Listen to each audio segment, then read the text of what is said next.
চারটি কাজ করলে ওই স্ত্রী জান্নাতি এবং স্বামীও জান্নাতি, বলুন সুবহানাল্লাহ।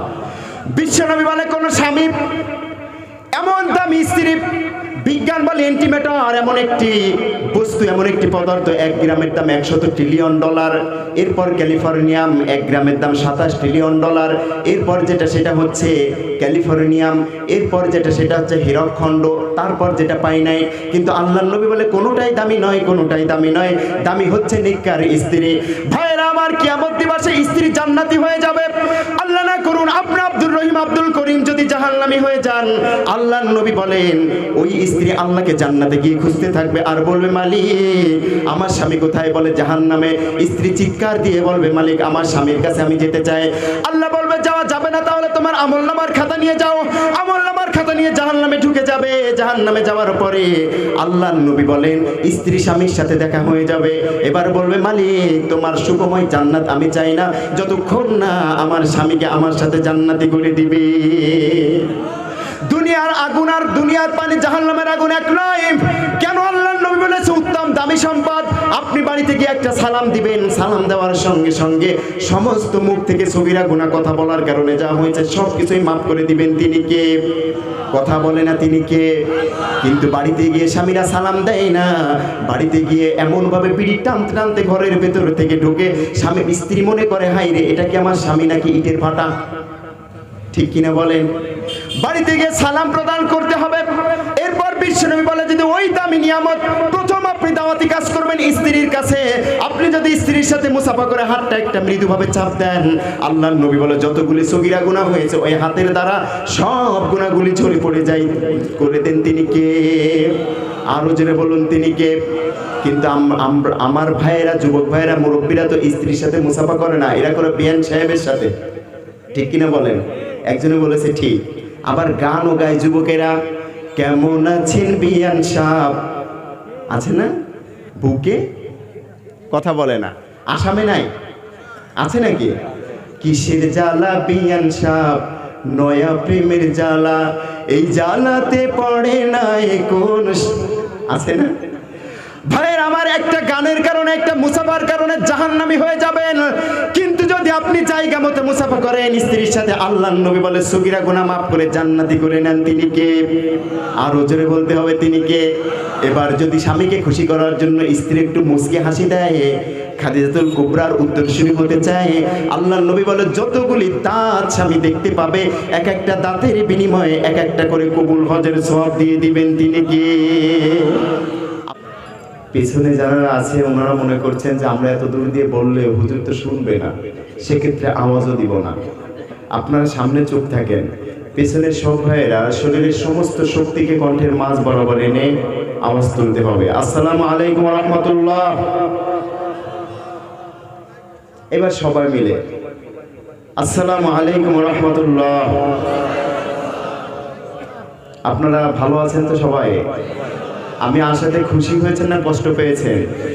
কারা কারা কষ্ট পেয়েছেন হাত তোলেন। মাশাআল্লাহ, তাহলে সবাই খুশি হয়েছে। মেহমান বাড়িতে রেখে যারা পালিয়ে যায় এরা হচ্ছে আন্তর্জাতিক খ্যাতি সম্পন্ন হাড় কিপটে, ঠিক না? তাহলে আমি পাশের দেশ থেকে এসেছি আপনাদের আসাম রাজ্যে, আপনারা কি আমাকে রেখে চলে যাবেন না থাকবেন? শেষ পর্যন্ত নাকি অর্ধেক পর্যন্ত? মাঝখানে 2 বার বাদাম খাইতে যাবেন না? মাশাআল্লাহ, কোরআন প্রেমিক যারা তারা বাদাম খাইতে যায় না। আমার চালচলন, কার্যকলাপ, আমার চারিত্রিক বৈশিষ্ট্য এটা যদি হয় আবু জাহেল, আবু লাহাব, উতবা, সাইবা, ওয়ালিদ ইবনে মুগিরা এই সকল আন্তর্জাতিক খ্যাতি সম্পন্ন বড় বড় ধামড়াগুলোর সাথে, কিয়ামতে জাহান্নামে আল্লাহ ঘাড় ধাক্কা দিবেন, কেউ সেখানে মধ্যস্থতা করতে পারবে না।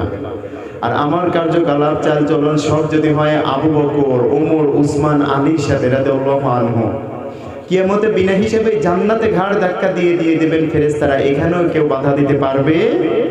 তো জান্নাতীদের আওয়াজ হয়তো সিংহের মতো, বিড়ালের মতো নয়, ঠিক কিনা বলেন? জান্নাতীরা উশৃঙ্খল নয়, তারা সভ্য হয়। জান্নাতীরা কোরআনের মঞ্চের পাশ দিয়ে হাঁটাহাঁটি করে না, তারা ভেতরে ঢুকে বসে কোরআন শ্রবণ করে, ঠিক কিনা বলেন? তো সেক্ষেত্রে যারা দাঁড়িয়ে আছেন পেছনে একটু সামনের দিকে এগিয়ে বসবেন এবং আশপাশে কেউ হাঁটাহাঁটি না করে সকলে আমরা এই জলসার ভেতরে এসে বসে যাই। আল্লাহ আমাদের শেষ পর্যন্ত কবুল করুন, বলুন আমিন। তাহলে কি ওয়াজ শুরু করব? কষ্ট হচ্ছে না তো?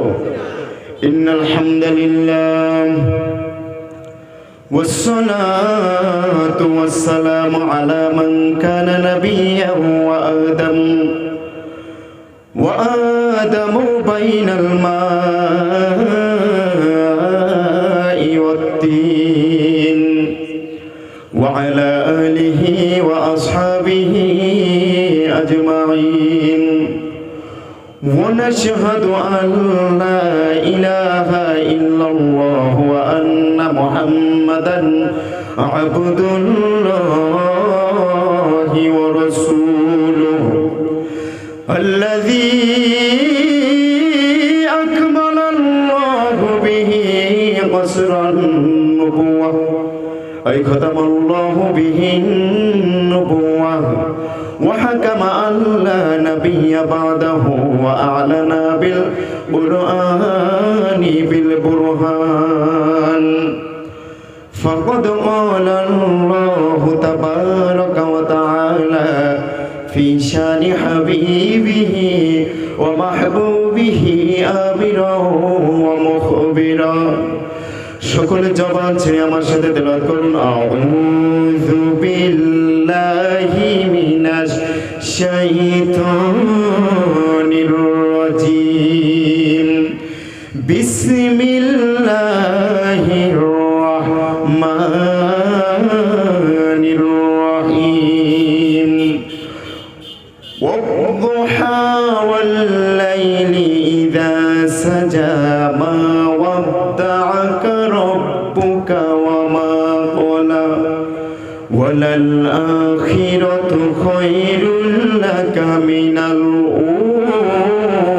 উলা বিসমিল্লাহির রাহমানির রাহিম ইয়া আইয়ুহার রাসূল بلغ ما أنزل إليك من ربك وإن لم تفعل فما بلغت رسالته إلى آخر الآية إن الله وملائكته يصلون على النبي يا أيها الذين آمنوا صلوا عليه وسلموا تسليما اللهم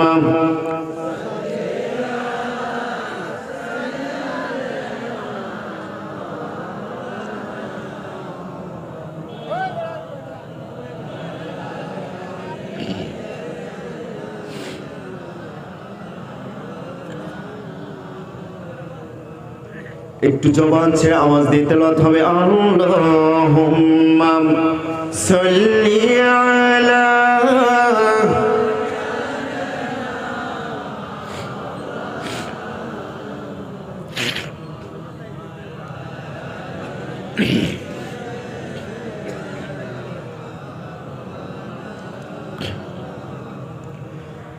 जरा चेहरे से फरदा को उठा लो या रसूल अल्लाह मुझे दीदार टुकु अपना देखा लो या रसूल अल्लाह करो नूरे मनोवर से मेरे आँखों को नूरानी मुझे फर तक से जुल्मत से दिखा लो या रसूल अल्लाह ला इलाहा आवाज दिए ला इलाहा इल्लल्लाहु ला इलाहा মুহাম্মাদুর যদি জুড়াইতে চাও মর্ম জ্বালা যদি জুড়াতে চাও মরণ জ্বালা গাও গাও মুহাম্মদ সাল্লি আলা লা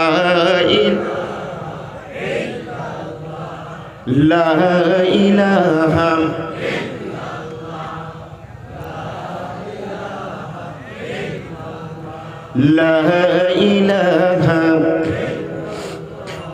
لا إله إلا الله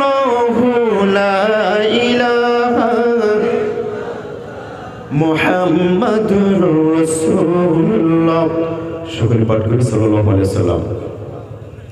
ভারতবর্ষের আসাম রাজ্যের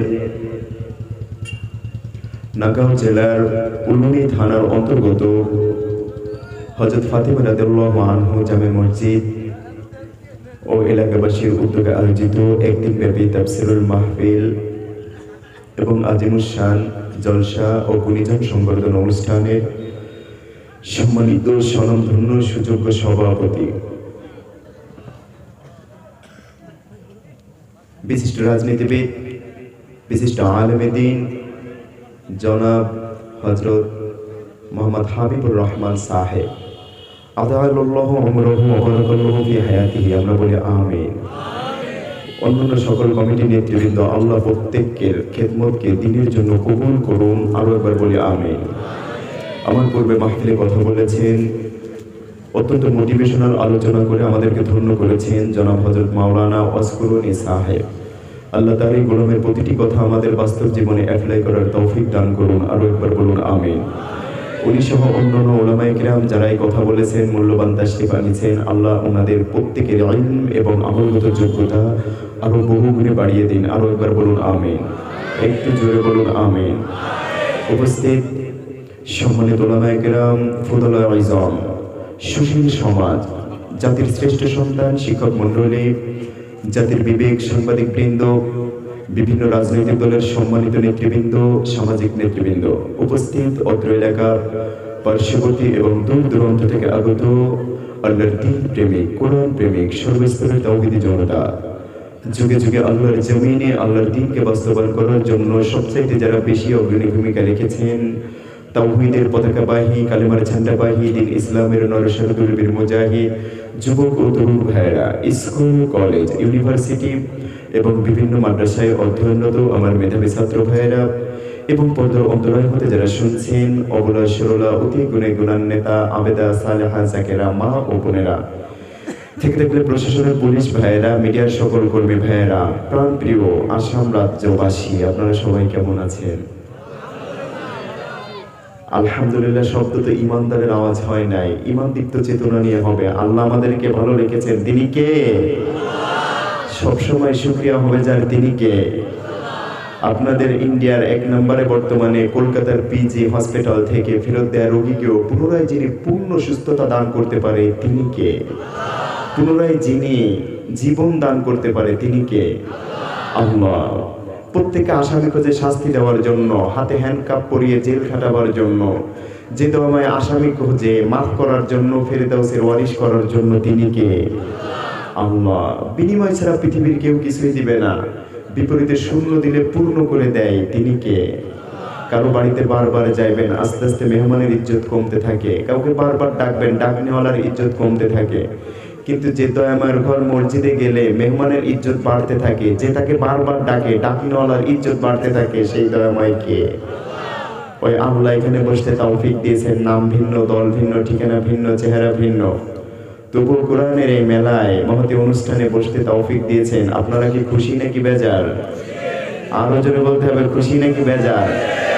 যদি হন খুশি, মনে নিয়ে খুশি, মুখে নিয়ে হাসি, আওয়াজ দিয়ে বেশি বলুন না একবার সুবহানাল্লাহ, আরো একবার সুবহানাল্লাহ, আল্লাহু আকবার। এই ধ্বনি যারা উচ্চ আওয়াজ করে, এদেরকে ভালোবাসেন কে? জান্নাতে যাওয়ার যতগুলি বাধা আছে ওই পথে, সকল বাধাগুলি রিফ্রেশ করে দেন এই তাকবীরের স্লোগানের দ্বারা, ঠিক কিনা বলেন? এটা বদরের স্লোগান, এটা ওহুদের স্লোগান। এক কথায় ইমান দীপ্ত চেতনা নিয়ে যেই স্লোগান দিলে আল্লাহর সাহায্য আল্লাহর দুনিয়াতে এসেছে, এটা সেই স্লোগান, ঠিক কিনা বলেন? আর এই স্লোগান যারাই দিবে, আল্লাহ বলে ওয়া ইন তাউদ্দু নিয়ামাতাল্লাহি লা তুহসুহা ইন্নাল ইনসানা লাযালুমুন কাফফার, and he gave you from all you asked of him, and it will surely count the favor of Allah. You should not enumerate then, and mankind is most unjust and ungrateful. দয়াময় আল্লাহ বলে, তোমরা অকৃতজ্ঞ, বেঈমান। আমার নিয়ামত রাজি যদি এক একটা করে গণনা করো, তোমার হায়াত শেষ হয়ে যাবে, কণ্ঠ স্তব্ধ হয়ে যাবে, দৃষ্টিশক্তি স্তব্ধ হবে, তবু আমার প্রশংসা নিয়ামত রাজি গণনা করা শেষ হবে না। বলেন সুবহানাল্লাহ। তো আমরা কি ওরকম নিয়ামত রাজি পেয়ে প্রশংসা করব নাকি করব না? তাহলে যারা খুশি হয়েছেন, অন্তরে এখানে বসতে পেরে যদি খুশি হন, বিশ্বনবীর হাদিস অনুসারে সেই হচ্ছে পাক্কা মুমিন ইমানদার। সুবহানাল্লাহ বলেন। তাহলে বুঝতে পেরে আপনারা তো খুশি সবাই। যদি খুশি হয়ে থাকেন তাহলে ইমানদার। আর এই ইমানদার, এই খুশিওয়ালা ইমানদারওয়ালাদের কিছু পুরস্কার আল্লাহ কর্তৃক আছে না নাই? কথা বলেন। সেই খুশির ধরনটা কেমন? আমরা ওই নবীকে পেয়েছি, বিশ্বনবীর জন্মে, বিশ্বনবীর সিরাতে আমরা যে খুশি হয়েছি এবং এই ময়দানে বসেছি, এর জন্য আল্লাহ কর্তৃক কিছু পুরস্কার আছে না? কথা বলেন। সেই পুরস্কারটি বলেই আমি মূল আয়াত থেকে তাফসীর শুরু করব, বলে ইনশাআল্লাহ। আল্লাহর নবী বলছে একজন মুমিনের কি দাম, আর আমি নবীকে পেয়ে যে খুশি হয়েছে। বিশ্বনবীর দুজন চাচার একজন ছিলেন আবু লাহাব। আবু লাহাব ইন্তেকাল করেছিলেন, যার নামে সরাসরি আল্লাহ আয়াত নাজিল করেছেন, সূরা নাজিল করেছেন। ভাইরা আমার, আবু লাহাব ইন্তেকাল করেছেন। কিছুদিন পরে আব্বাস রাদিয়াল্লাহু আনহু স্বপ্নে দেখছেন, ডাক দিয়ে বলে, ও আবু লাহাব, তুমি তো মারা গিয়েছো, কবরে খবর কি? কি অবস্থায় দিন কাটতেছে? আবু লাহাব বলে, ও আব্বাস ভাই, ভাতিজা মুহাম্মাদের জীবনীকে বিশ্বাস করি নাই, সিরাতকে বিশ্বাস করি নাই, নবী হিসেবে মান্য করি নাই, কবরে যা হওয়ার তাই হচ্ছে। কিন্তু শুনে রাখো রে আব্বাস, সপ্তাহে 7টা দিনের ভেতরে একটা দিন হয় সোমবার, ওই দিনটা যেদিন আমার কবরে আসে, দয়াময় আল্লাহ আমার কবরের আযাবকে হালকা করে দেয়। শুধু কবরের আযাবকে হালকা করে দেয় না, আমি এই 2টি আঙ্গুল আমার মুখের ভেতরে পুরে দেয়, দেওয়ার সঙ্গে সঙ্গে জান্নাতি শরাব আমার আল্লাহ আমার আঙ্গুল থেকে বহমান করে দেয়। এমন এক অবস্থায় বাকি 6 দিনের কবরের সব আযাব আমি ওই জান্নাতি শরাব পান করার কারণে সব ভুলে যাই।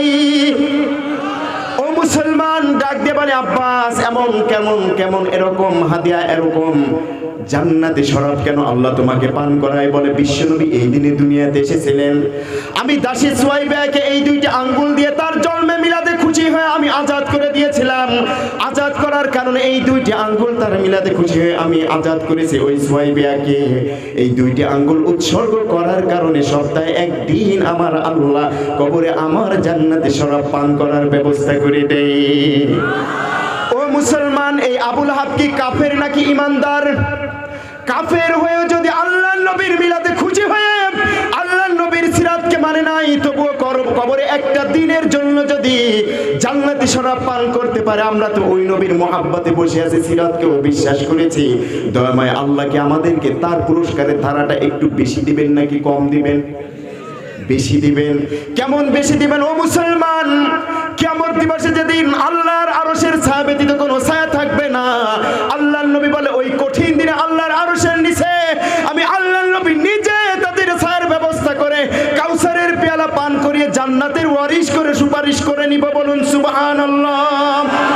শুধু তাই নয়, দয়াময় আল্লাহ বলে, ও ফেরেশতারা, তোরা দেখে রাখ, আসাম রাজ্যের ভেতরে ওই যে পাগলগুলা বসে আছে, আমাকে দেখে নাই, ওদের তোরা সাক্ষী থাক, ওদের জীবনের পেছনের সব গুনাহগুলি আমি মাফ করে দিলাম।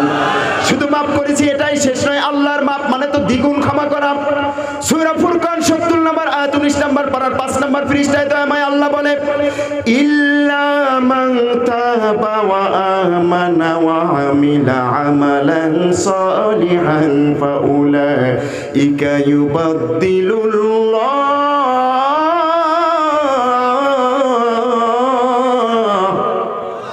দয়াময় আল্লাহ বলে, যারা ওইখানে বসে আছে ওদের জীবনের পেছনে সব গুনাহ আমি মাফ করে দিয়েছি। ইউবাদদিলুল্লাহু সাইয়্যাতিহিম হাসানাত, পেছনের গুনাহ শুধু মাফ করি নাই, ওই ফাঁকা জায়গাটা আমি দয়াময় নেকি দ্বারা ফিল আপ করে দিয়েছি। কিভাবে আল্লাহ দ্বিগুণ ক্ষমা করেছেন? ও মুসলমান, মুসা আলাইহিস সালাম একজন পয়গম্বর আল্লাহর সাথে কথা বলতেন, ডাক দিয়ে বলে, ও মালিক, ও মালিক, এই জামানার সবচাইতে নিকৃষ্ট ব্যক্তিকে আমি দেখতে চাই। আল্লাহর নবী বলেন, আমি আল্লাহ তোমার কাছে নিকৃষ্ট ব্যক্তিকে দেখতে চাই। দয়াময় আল্লাহ বলে, আগামী দিন তুমি আসামের ওই প্রপার মেইন রোডের উপর দাঁড়িয়ে থাকবে। কয়টার সময়? মুসা আলাইহিস সালাম বলে, আল্লাহ বলে 10টার সময় রূপক। এরপর ওই ব্যক্তি দাঁড়িয়ে আছে, বলে নিকৃষ্ট ব্যক্তিকে, বলে যে এই ব্যক্তি এবার তোমার সামনে দিয়ে যাবে। মুসার দেখতে একজন ব্যক্তি তার বাচ্চাকে কোলে করে নিয়ে তার সামনে দিয়ে পথ ক্রস করেছে। এবার ডাক দিয়ে বলে, ও দয়াময় আল্লাহ, আমি সবচাইতে নিকৃষ্ট ব্যক্তিকে দেখেছি, এবার একটু উৎকৃষ্ট ব্যক্তিকে দেখতে চাই। আল্লাহ বলে, এবার প্রথম রিপ্লাই ব্যাক করবে যে ব্যক্তি, ওটাই সবচাইতে উৎকৃষ্ট। সুবহানাল্লাহ বলে। এবার মুসা দেখতে পেয়েছে যে ব্যক্তিকে নিকৃষ্ট হিসেবে আল্লাহ সিলেক্ট করেছে, ওই একই ব্যক্তি উৎকৃষ্টকে দেখতে চাইলে রিপ্লাই ব্যাক করেছে। কথা বুঝতেছেন তো? যে ব্যক্তি নিকৃষ্ট বাচ্চা কোলে করে নিয়ে সামনে দিয়ে যাচ্ছে, এবার পরে বলছে আল্লাহ হ্যালো তোমার নিকৃষ্ট ব্যক্তিকে, তাকে তো দেখলাম, উৎকৃষ্ট ব্যক্তিকে বলে এবার 11টার সময় যে ব্যক্তি রিপ্লাই ব্যাক করবে, মানে 11টা আসাম এগুলো তার কোরআন হাদিসে নাই, এটা রূপক বুঝানোর জন্য। বুঝতেছেন তো ইনশাআল্লাহ? কষ্ট হচ্ছে না তো? এবার একই ব্যক্তি পথ ক্রস করেছে, মুসা ডাক দিয়ে বলে ও দয়াময় আল্লাহ, তোমার জাতের সম্মান বর্ণনা এবং বুঝার মতো যোগ্যতা আমি মুসার নাই, যেই মাত্র এই ব্যক্তি নিকৃষ্ট এখন কিভাবে আবার উৎকৃষ্ট। আল্লাহ ডাক দিয়ে বলে মুসা এই সময় ওই একই ব্যক্তি এমন কিছু কাজ করেছে, আমি দয়াময় আল্লাহর এতটা ভালো লেগে গেছে, ওর জীবনের সব গুণ আমি সঙ্গে সঙ্গে মাফ করেছি। এবার বলে কেন মাফ করেছে, কি এমন কাজ করেছে আল্লাহ?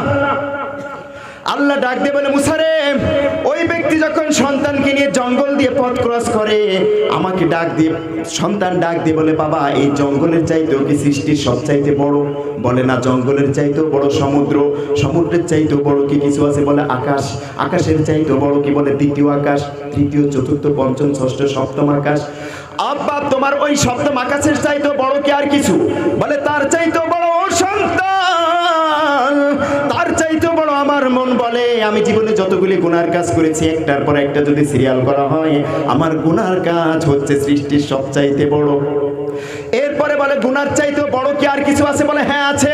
বলে ওই আকাশচুম্বী গুনাহগুলি ক্ষমা করার জন্য যতটুকু দয়া লাগে, যতটুকু মায়া লাগে, যতটুকু ভালোবাসা লাগে, আমার দয়াময় আল্লাহর ভালোবাসা এবং রহমতের দরজা হচ্ছে তার চাইতেও বড়।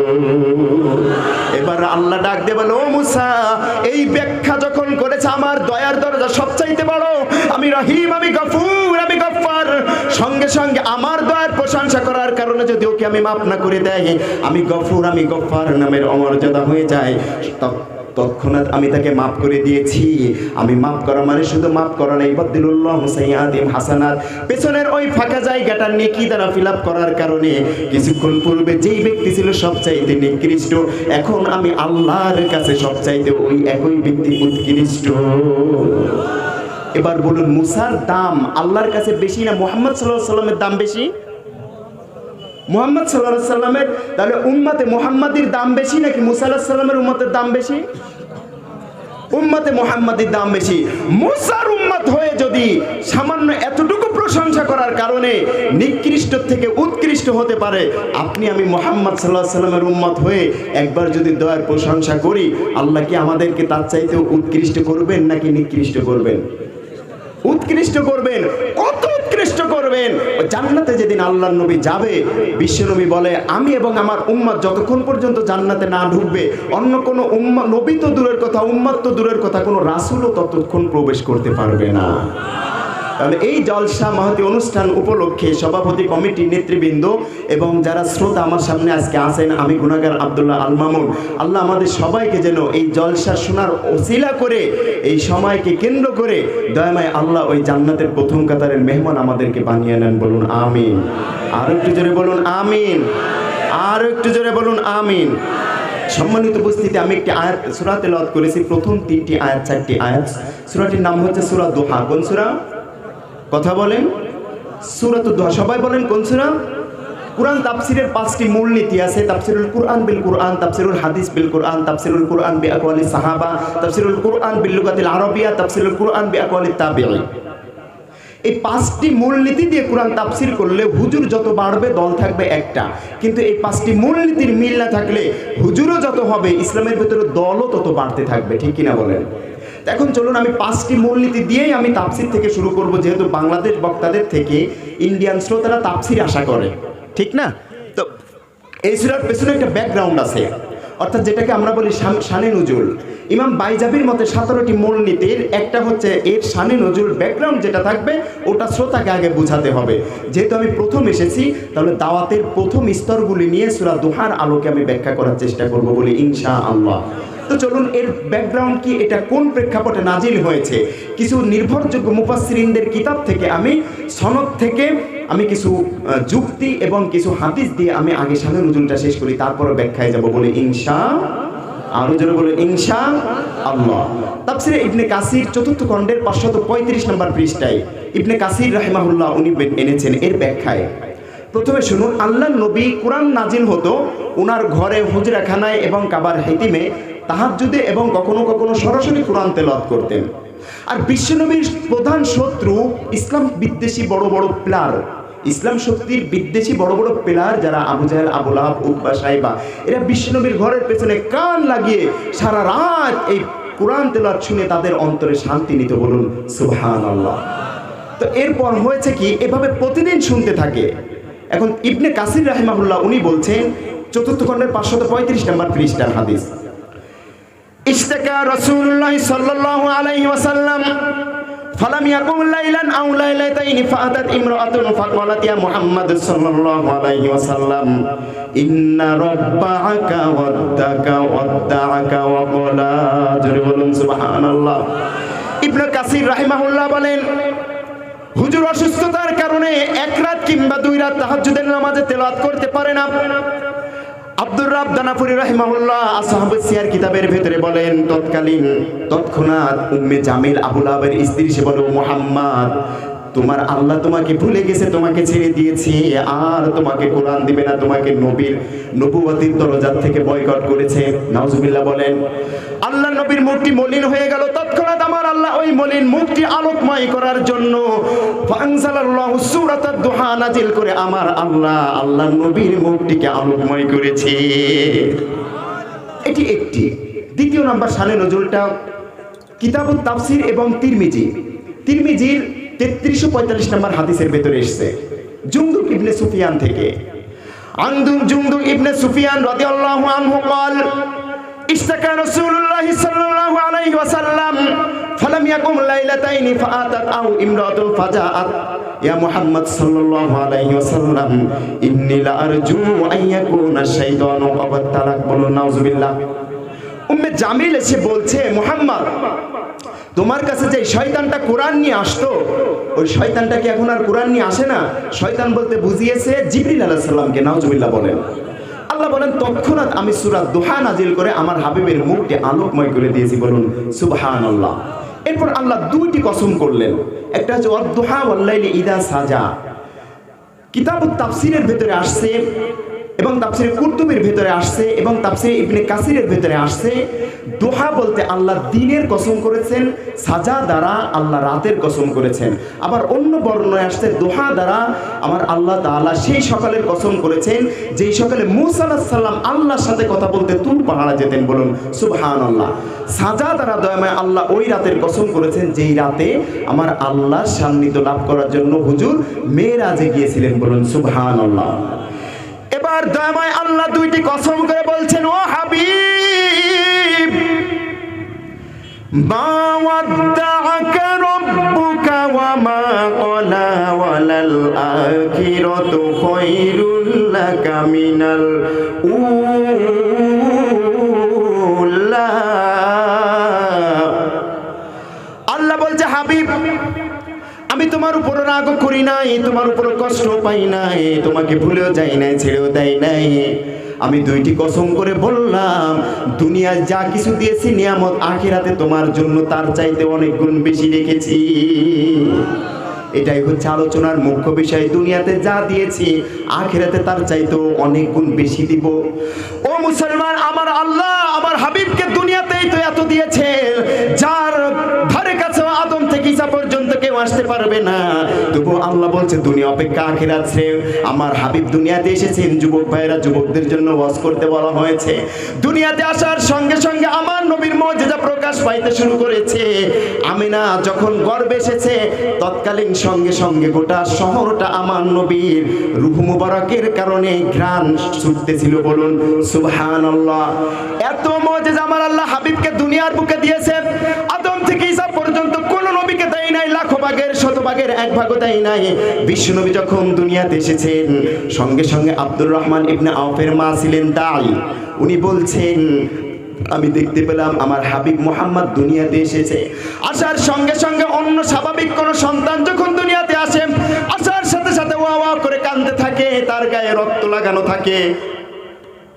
অনেক দুর্গন্ধময় থাকে, কিন্তু আমি দেখতে পেয়েছি আমার হাবিব বিশ্বনবী দুনিয়াতে এসেছেন, আসার সঙ্গে সঙ্গে বালুকণা পরিমাণ ধূলিকণা ও কোনো রক্ত তার শরীর মোবারকে লাগানো ছিল না, বলুন সুবহানাল্লাহ। এরপর দেখতে পেলাম লম্বা একটা সেজদা দিয়েছে। কি রাসূল আপনি? আমি পেয়েছি মুসলমান। সেজদা দিয়ে বিশ্বনবী কে তেলাওয়াত করেছে? আব্দুর রহমান ইবনে আওফের মা বলে, আমি তা জানি না। তুমি সেজদার থেকে উঠেছো, তোমার শাহাদাত আঙ্গুলটা আসমানের দিকে এরকম করেছো, তোমার আঙ্গুল থেকে তানাওয়ারাতি দুনিয়া কুল্লা, এমন একটি নূর চমকিয়ে গোটা জগৎটা আলোকময় হয়েছে। এরপর গায়েব থেকে আওয়াজ আসলো যে এই বাচ্চাকে গায়েব করা হোক, গায়েব হাজা টিপ, তুমি গায়েব হয়ে গেলে কিছু সময়ের জন্য, ঢঙ্কা বাজিয়েছিলাম। হঠাৎ করে আবার গায়েব থেকে আওয়াজ আসলো, আরিজু আলাইহি কুল্লা রুহানি, সকল রুহের জগতের জ্ঞান এই বাচ্চার বক্ষপিঞ্জরের ভেতরে দাও। এরপর আবার গায়েব থেকে আওয়াজ আসলো, তুফু বিহি মাশারিকাল আরদি ওয়া মাগারিবাহা, গোটা জগতে এই বাচ্চাকে ঘুরিয়ে দেখিয়ে নিয়ে আসা হোক, গোটা জগতের মানুষ দেখে যেন চিনে রাখতে পারে, বিসুরতিহি তার চেহারা দেখে, অবিনাতিহি তার গুণাবলীতে দেখে, অবি ইসমিহি তার নাম দেখে তাকে যেন চিনতে পারে যে সেই দোজাহানের বিশ্বসভার সভাপতি দুনিয়াতে চলে এসেছে। এর ইত্তেবা করলে আল্লাহর জান্নাত, এর বিরোধিতা করলে আল্লাহর জাহান্নাম ছাড়া কোনো উপায় নাই, ঠিক কিনা বলেন? আবার গায়েব থেকে আওয়াজ আসলো, আমি বুঝাইতে চাচ্ছি যে আল্লাহর নবীকে দুনিয়াতেই কত দিয়েছেন। এবার গায়েব থেকে আওয়াজ আসলো, 20 নবীর 20টি ভালো গুণ তার অন্তরের ভেতরে দেওয়া হোক, রুহানি জগতের সকল জ্ঞান এই বাচ্চার অন্তরের ভেতরে দেওয়া হোক, এবং মিনাল জিন্নি ওয়াল ইনসি ওয়াল মালাইকাতি ওয়াল ওয়াহশি ওয়াত তাইর, পাখি ফেরেশতা ইনসান সব প্রত্যেকটি মাখলুকাতের ভালো গুণ এই বাচ্চার ভেতরে দাও। এরপর 20 নবীর 20টি ভালো গুণ তরজমা আমি করব না, আলেম থেকে আপনারা জেনে নেবেন। আতুহু খুলুকা আদম মারিফাতা শীশ, সুজাআতা নূহ, কুল্লাতা ইব্রাহিম, লিসানা ইসমাঈল, রিদা ইসহাক, ফাসাহাতা সালেহ, হিকমাতা লূত, বুশরা ইয়াকুব, জামালা ইউসুফ, সবরা আইয়ুব, তাআতা ইউনুস, জিয়াদা ইউসা, সাউতা দাউদ, হুব্বা দানিয়াল, ওয়াকরা ইলিয়াস, সুহদা ঈসা, কুওয়াতা মুসা, হাইবাতা সুলাইমান, ওয়া ইলমাল খিজির, বলুন সুবহানাল্লাহ। আবার গায়েব থেকে আওয়াজ আসলো যে আল্লাহ তুমি না বলেছো দুনিয়া অপেক্ষা আখিরাত বিশ্বনবীর জন্য শ্রেয়, দুনিয়াতেই তো আল্লাহ এত কিছু দিয়েছেন, তো 20 নবীর 20টি ভালো গুণ আপনি দিয়েছেন, তাহলে রাসূল 300 লক্ষ নবী, 313 জন রাসূল। এরপর আল্লাহ বলে অগমিদু ফি জামি আখলাকিন নাবিয়িন, সকল নবীর ভালো গুণগুলি এই বাচ্চার ভিতরে দিয়ে দাও, বলুন সুবহানাল্লাহ। ভাইয়ের আমার, আল্লাহ তাই বলতেছেন দুনিয়াতে তোমাকে এত দিয়েছি, আখিরাতে তোমাকে তার চাইতেও বেশি দিব। ও মুসলমান, আখিরাতে কি দিবেন সেটা একটু পরে বলবো। দুনিয়াতে আমার আল্লাহ মানব জাতির জন্য সবচাইতে বড় কল্যাণ যেটা দিয়ে করেছেন সেটি আর কিছুই নয়, সেটি হচ্ছে আল্লাহ প্রদত্ত পাঠানো 30 পারা কুরআনুল কারীম, বলুন সুবহানাল্লাহ। আরো জোরে বলুন সুবহানাল্লাহ। ভাইয়ের আমার, সকল মুহাদ্দিসিন একমত, আল্লাহ দয়াময় যে মানব জাতির কল্যাণের জন্য প্রথমে বিশ্ব নবীকে দিয়েছেন, তারপর যত যা কিছু দিয়েছেন তার ভিতরে সর্বোত্তম যেটা দিয়েছেন সেটি হচ্ছে আল্লাহ মানব জাতির জন্য উত্তম হাসানা কুরআনুল কারীমকে পাঠিয়েছেন। এজন্য আল্লাহ শিখিয়েছে, আমার কাছে দোয়া করো, রব্বানা আতিনা ফিদ দুনিয়া হাসানাতাও ওয়া ফিল আখিরাতি হাসানাতাও ওয়া কিনা আযাবান নার। জোরে কোন আল্লাহু আকবার। সকল মুহাদ্দিসিন একমত, দুনিয়ার কল্যাণ আল্লাহ দিয়েছে 9টি, আখিরাতের কল্যাণ দিয়েছে 6টি। আরেকটি দোয়া আল্লাহ করতে বলেছেন, সেটা আর কিছুই নয়, সেটি হচ্ছে দোজখের আগুন থেকে আমাদেরকে মুক্তি দিয়ে দাও। তাহলে দুনিয়ার কল্যাণ কয়টা? কথা বলতে হবে, 9টা।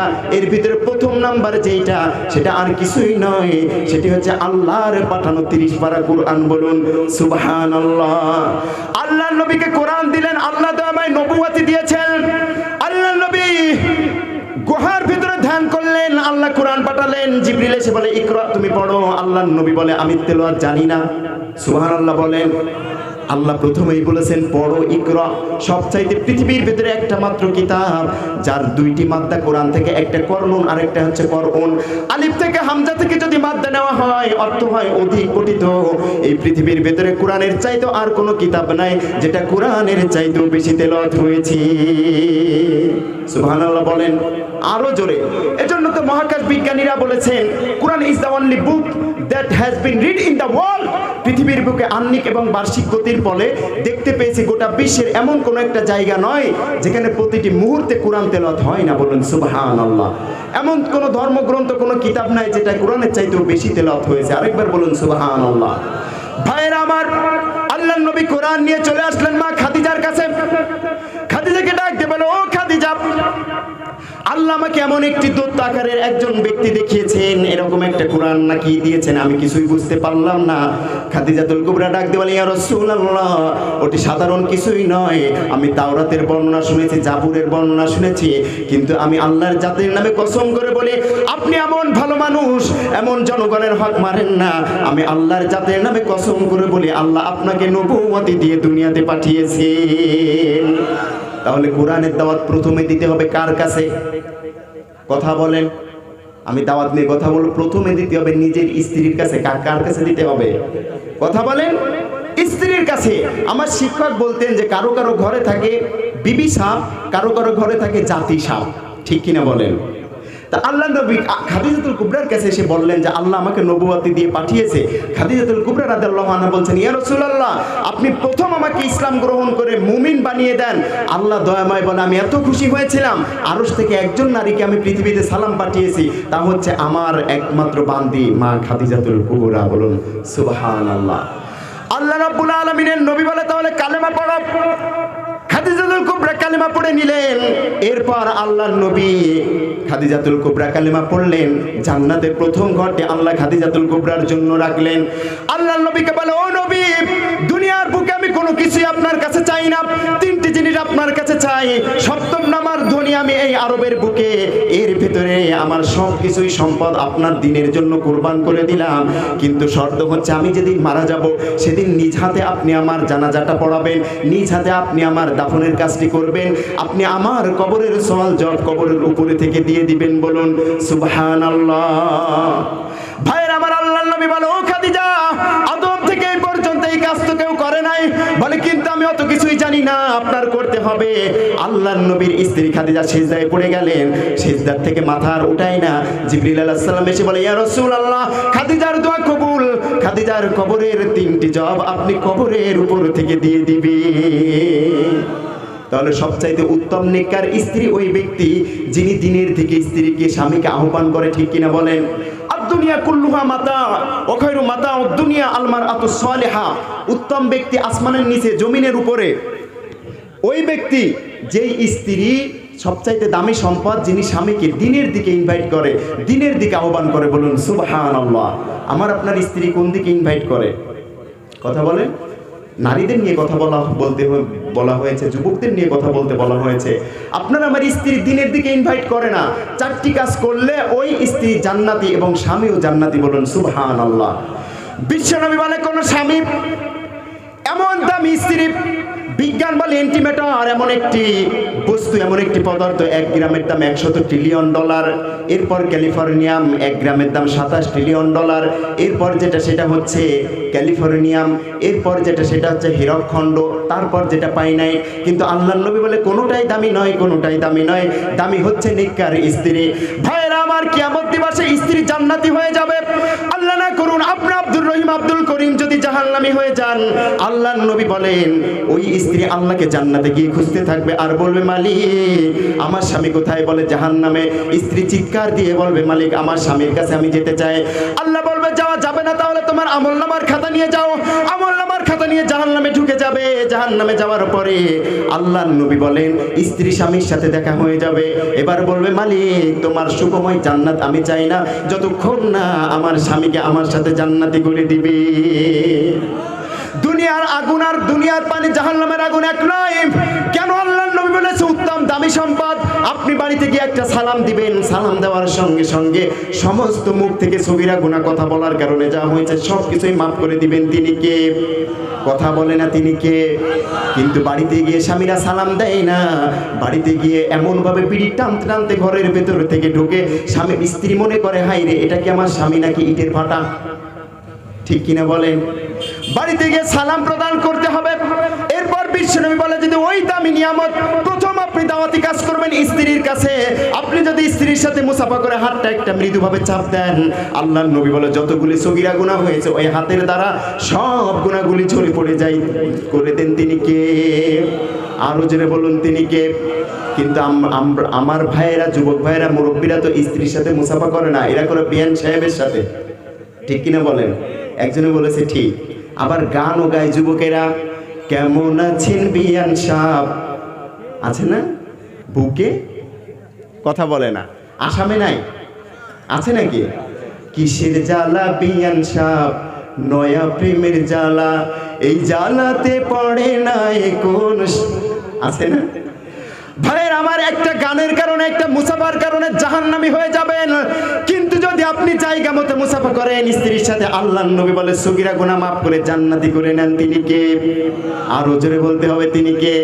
এবার যদি স্বামীকে খুশি করার জন্য স্ত্রী একটু মুচকি হাসি দেয়, খাদিজাতুল কুবরার উত্তরসূরি হতে চায়, আল্লাহর নবী বলে যতগুলি দাঁত স্বামী দেখতে পাবে, এক একটা দাঁতের বিনিময়ে এক একটা করে কবুল হজের সওয়াব দিয়ে দিবেন। তিনি কে? আবার বেশি জোরে সুবহানাল্লাহ বলবেন না, তাহলে দেখবেন আবার এই পাশ থেকে ওই পাশ পর্যন্ত সব দাঁতগুলি বের করে ফেলেছে। এতগুলি না কিন্তু, অল্প অল্প, ঠিক কিনা বলেন? ভাইয়ের আমার, আল্লাহর নবী বলে স্বামী যদি ঘুমিয়ে যায়, স্ত্রী যদি স্বামীর কপালে চুম্বন করে, আমার আল্লাহর নবী বলে ওই চুম্বন করার কারণে মুখ দিয়ে ফাহিশা কথা যতগুলি করেছে সব গুনাহগুলি মাফ করে দিবেন। তিনি কে? কিন্তু আপনার আমার স্ত্রী এই আমলগুলি করে না, এই দাওয়াতগুলি আপনাকে দেয় না, আপনিও দেন না। স্বামী ঘুমিয়ে গেলেই তো তৎক্ষণাৎ এই সুন্নাত খোঁজে না, খুঁজতে থাকে স্বামীর প্যান্টের পকেট আর মানি ব্যাগ। যারা ঠিক বলেছে তাদের মনে হয় টাকা হারাইছে। টাকা হারাইছে কার কার? হাত তোলেন। একজন হাত তুলে আবার নামিয়ে ফেলেছে, মাশাআল্লাহ। ক্যামেরা ওনার দিকে ঘুরান না, বাড়িতে গেলে ভাত বন্ধ হয়ে যাওয়ার সম্ভাবনা আছে না নাই? কথা বলে ভাইয়ের আমার, আল্লাহর নবী বলেন একই গ্লাসে একই জায়গা মুখ দিয়ে যদি পান করে, আমি নবী ওয়াদা করে গেলাম ওই স্বামী ওই স্ত্রীর ভিতরে মিল মোহাব্বত পয়দা করে দেন। কে? আরো জোরে। কিন্তু মা বোনরা বলবেন হুজুর বাংলাদেশ থেকে এসেছেন, যেই গ্লাসে পানি পান করে ওইখানে মুখ লাগানো তো দূরের কথা, ওই গ্লাসেও বিড়ির গন্ধে পানি পান করা যায় না। আছে না নাই? বিড়ি সিগারেট খাই কারা কারা? হাত তোলেন। এটাও কেউ খায় না এখানে, মাশাআল্লাহ। আমি তো আল্লাহর ওলির এলাকায় পা দিয়েছি, এটা বলা হয়তো আমার ভুল হয়ে গেল। ভাইরা আমার, এমন একটা অবস্থা, একই গ্লাসে পানি পান করা তো দূরের কথা, একটু মনোমালিন্য হলেই দেখা যায় স্ত্রী কথা বন্ধ করে দেয়। ওই যে বাবার বাড়িতে একটু অবস্থা ভালো, খাদিজাতুল কুবরা আছে না আসামে, একটু কিছু হলেই কই রে এমন ভাবে চিল্লাই, রাস্তার মানুষ তো দূরের কথা, মনে হয় যে মাইকের চাচাতো ভাই। আছে না নাই? মাইকের চাচাতো ভাই। বিশ্বনবী বলে কোন বেগানা নারী আওয়াজ যদি বাহিরের কোনো পুরুষ শুনতে পায়, ওই কণ্ঠ কোনোদিন জান্নাতে যাবে না। কবরের ভেতরে এমন ভাবে সাপে দংশন করবে, এক এক দর্শনের কারণে 70 গজ মাটির নিচে চলে যাবে। বলুন নাউজুবিল্লাহ। আবার যদি কণ্ঠকে কেউ পর্দার ভেতরে রাখে, ওই কণ্ঠকে ওসিলা করে জান্নাতি করে দিবেন। তিনি কে? আবার স্বামীর সাথে যদি কোনো স্ত্রী কথা বন্ধ করে দেয়, তাদের এক হাত উপরে, মুঠোমাত উপরে ইবাদত বন্দেগীর কোনো নেকি উপরে উঠায় না। বলেছেন তিনি কে? কথা বলেন, তিনি কে? কথা বন্ধ করে দিলে একটা সুবহানাল্লাহ সওয়াব আল্লাহ আমলনামায় অ্যাকসেপ্ট করেন। স্বামী স্ত্রী কথা বলে না, 3 দিন হয়ে গেছে, একজনে আগুন নিচে খেড় কুটা দিয়ে, আগুন দিয়ে, এই কুটা এটাকে কি বলেন? খেড়। এরপর দেখতেছে ওই মুরব্বী মানুষ ওই আগুন লাগতে লাগতে, লঙ্গিতে লাগতে লাগতে আস্তে আস্তে উপর দিকে আসতেছে, উরু পার হয়ে আরো একটু উপরে আসছে। স্ত্রী দেখছে হাই রে, এই আগুন যদি উঠতে উঠতে আর একটু উপরে ওঠে, আমার তো সব শেষ হয়ে যাবে, ঠিক না? এবার কি করবে? কথা তো আগে বলা যাবে না, আর বলবেই বা কি করে? ওই যে যৌতুক আপনারা বলেন পণ না, ওইটা নিয়ে বিয়ে করেছে, কিছু হলেই স্বামী পিটায়। স্বামী পিটানো লোক আছে না? এরপর তারপরও ভাবছে আজ হোক কাল হোক, কথা তো একদিন হবে। কিন্তু আগুন যদি 4 আঙ্গুল উপরে ওঠে, নজেল ফেলাঞ্জার অস্ত্রপাতি সব শেষ, তাহলে আমার। এবার আরেক দিক তাকিয়ে বলে হাই রে, আমি কারোর সাথে কথাও বলি না, কারো লঙ্গিতে আগুন লাগলে তাও বলি না। বলুন সুবহানাল্লাহ। আমি কারো লঙ্গিতে আগুন লাগলেও বলি না। স্বামী তাকিয়ে দেখে আরে সর্বনাশ, আরেকটু হলে তো গেছিল সব, জীবন যৌবন ফরম্যাট। এরপর দ্রুত গিয়ে স্ত্রীকে জড়িয়ে বলছে যে আরে ময়নার মা, অন্তত জীবনে যতদিন বেঁচে আছে অন্তত আর কিছু হলে তোর সাথে কথা বন্ধ করব না, ঠিক না বলেন? স্বামী স্ত্রীর কথা বন্ধ হলে বা স্বামীকে ছোট নজরে দেখলে ওই স্ত্রী হচ্ছে জাহান্নামী। ওই স্ত্রী কি? জাহান্নামী।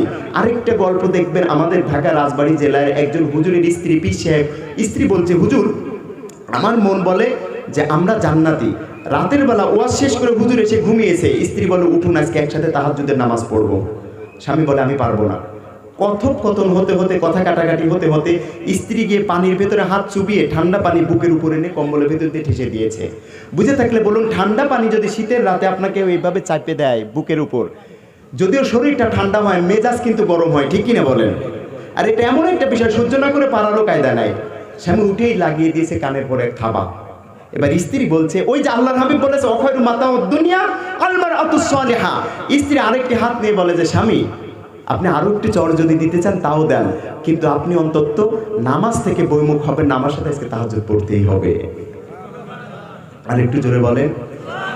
এবার স্বামীর ভুল ভেঙে গেল। হুজুর বলে, আমি উঠলাম, বাথরুমে গিয়ে দেখি বালতিতে আগের থেকে পানি গরম করে রেখেছি। এবার ঘরে ঢুকে দেখি দুইটা মাসালা পাশাপাশি বিছিয়ে রেখেছে। আমার জীবনের ভুল ভেঙে গেল। তাহাজ্জুদের নামাজ পড়লাম,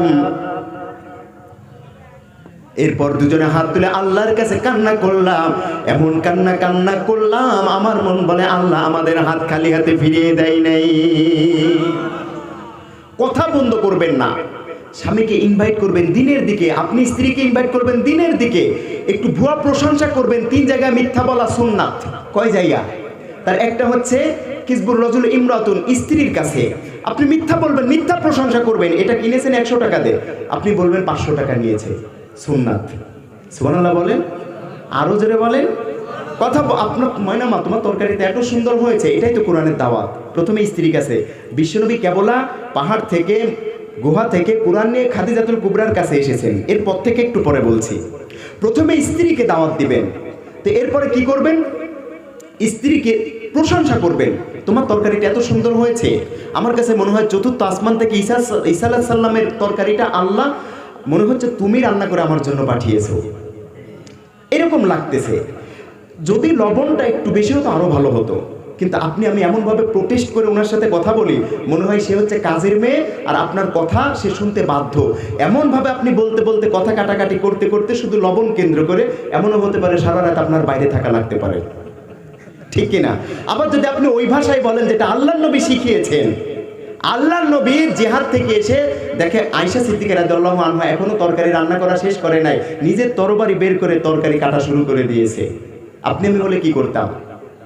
এটা বিশ্বনবীর দাওয়াত। ভুয়া প্রশংসা করবেন, এটাও সুন্নাত। সুবহানাল্লাহ বলেন। এজন্য আবার আজকে গিয়ে শুরু করবেন না, কারণ পাশে মহিলারা শুনতেছে।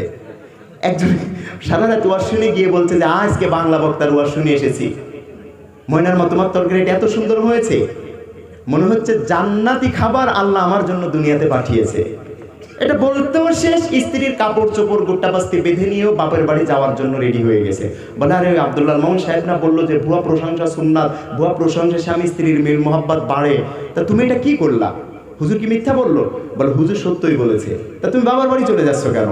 বলে এই কারণেই 9টা বছর তোমার সংসার করি, কোনোদিন আমার তরকারির প্রশংসা আসেনি, ভালো হয়নি। আজকে পাশের বাড়ি ভাবির থেকে তরকারি ধার করে নিয়ে এসে তোমার জন্য রেখেছি, আজকেই আমার তরকারি ভালো হয়েছে। তরকারি আর ওই ভাবি থাকলো, আমি গেলাম। আজকের থেকে শুরু করব না, আগামীর থেকে শুরু করব। বলুন আমিন। আরো জোরে বলুন আমিন। স্ত্রীর সাথে ভালো ব্যবহার করবেন তো ইনশাআল্লাহ? আজকে গিয়ে স্ত্রীকে সালাম দিবেন তো ইনশাআল্লাহ? আরো জোরে বলতে হবে সালাম দিবেন তো ইনশাআল্লাহ? মা বোনরা যারা আছেন, আমি যতগুলি সুন্নাত বললাম পালন করার চেষ্টা করবেন, বলেন ইনশাআল্লাহ। ওই নবীর সুন্নাত বাস্তব জীবনে অ্যাপ্লাই করার দরকার আছে না নাই? আরো জোরে বলতে হবে আছে না নাই? এবার আমার সাথে তাহলে গাইতে হবে, জন্ম আমার নবীর যুগে হলে কেমন হতো, জন্ম আমার নবীর যুগে। কেউ গায় না, আওয়াজ দিয়ে গাইতে হবে। পারবেন না ইনশাআল্লাহ? আওয়াজ দিয়ে গাইতে হবে।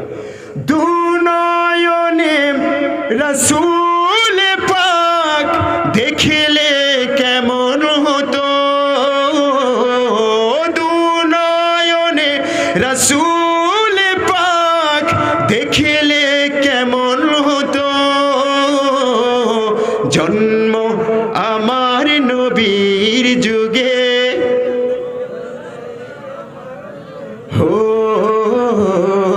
জন্ম আমার নবীর যুগে। আসতো ভেছে হযরতে বেলালের মতো,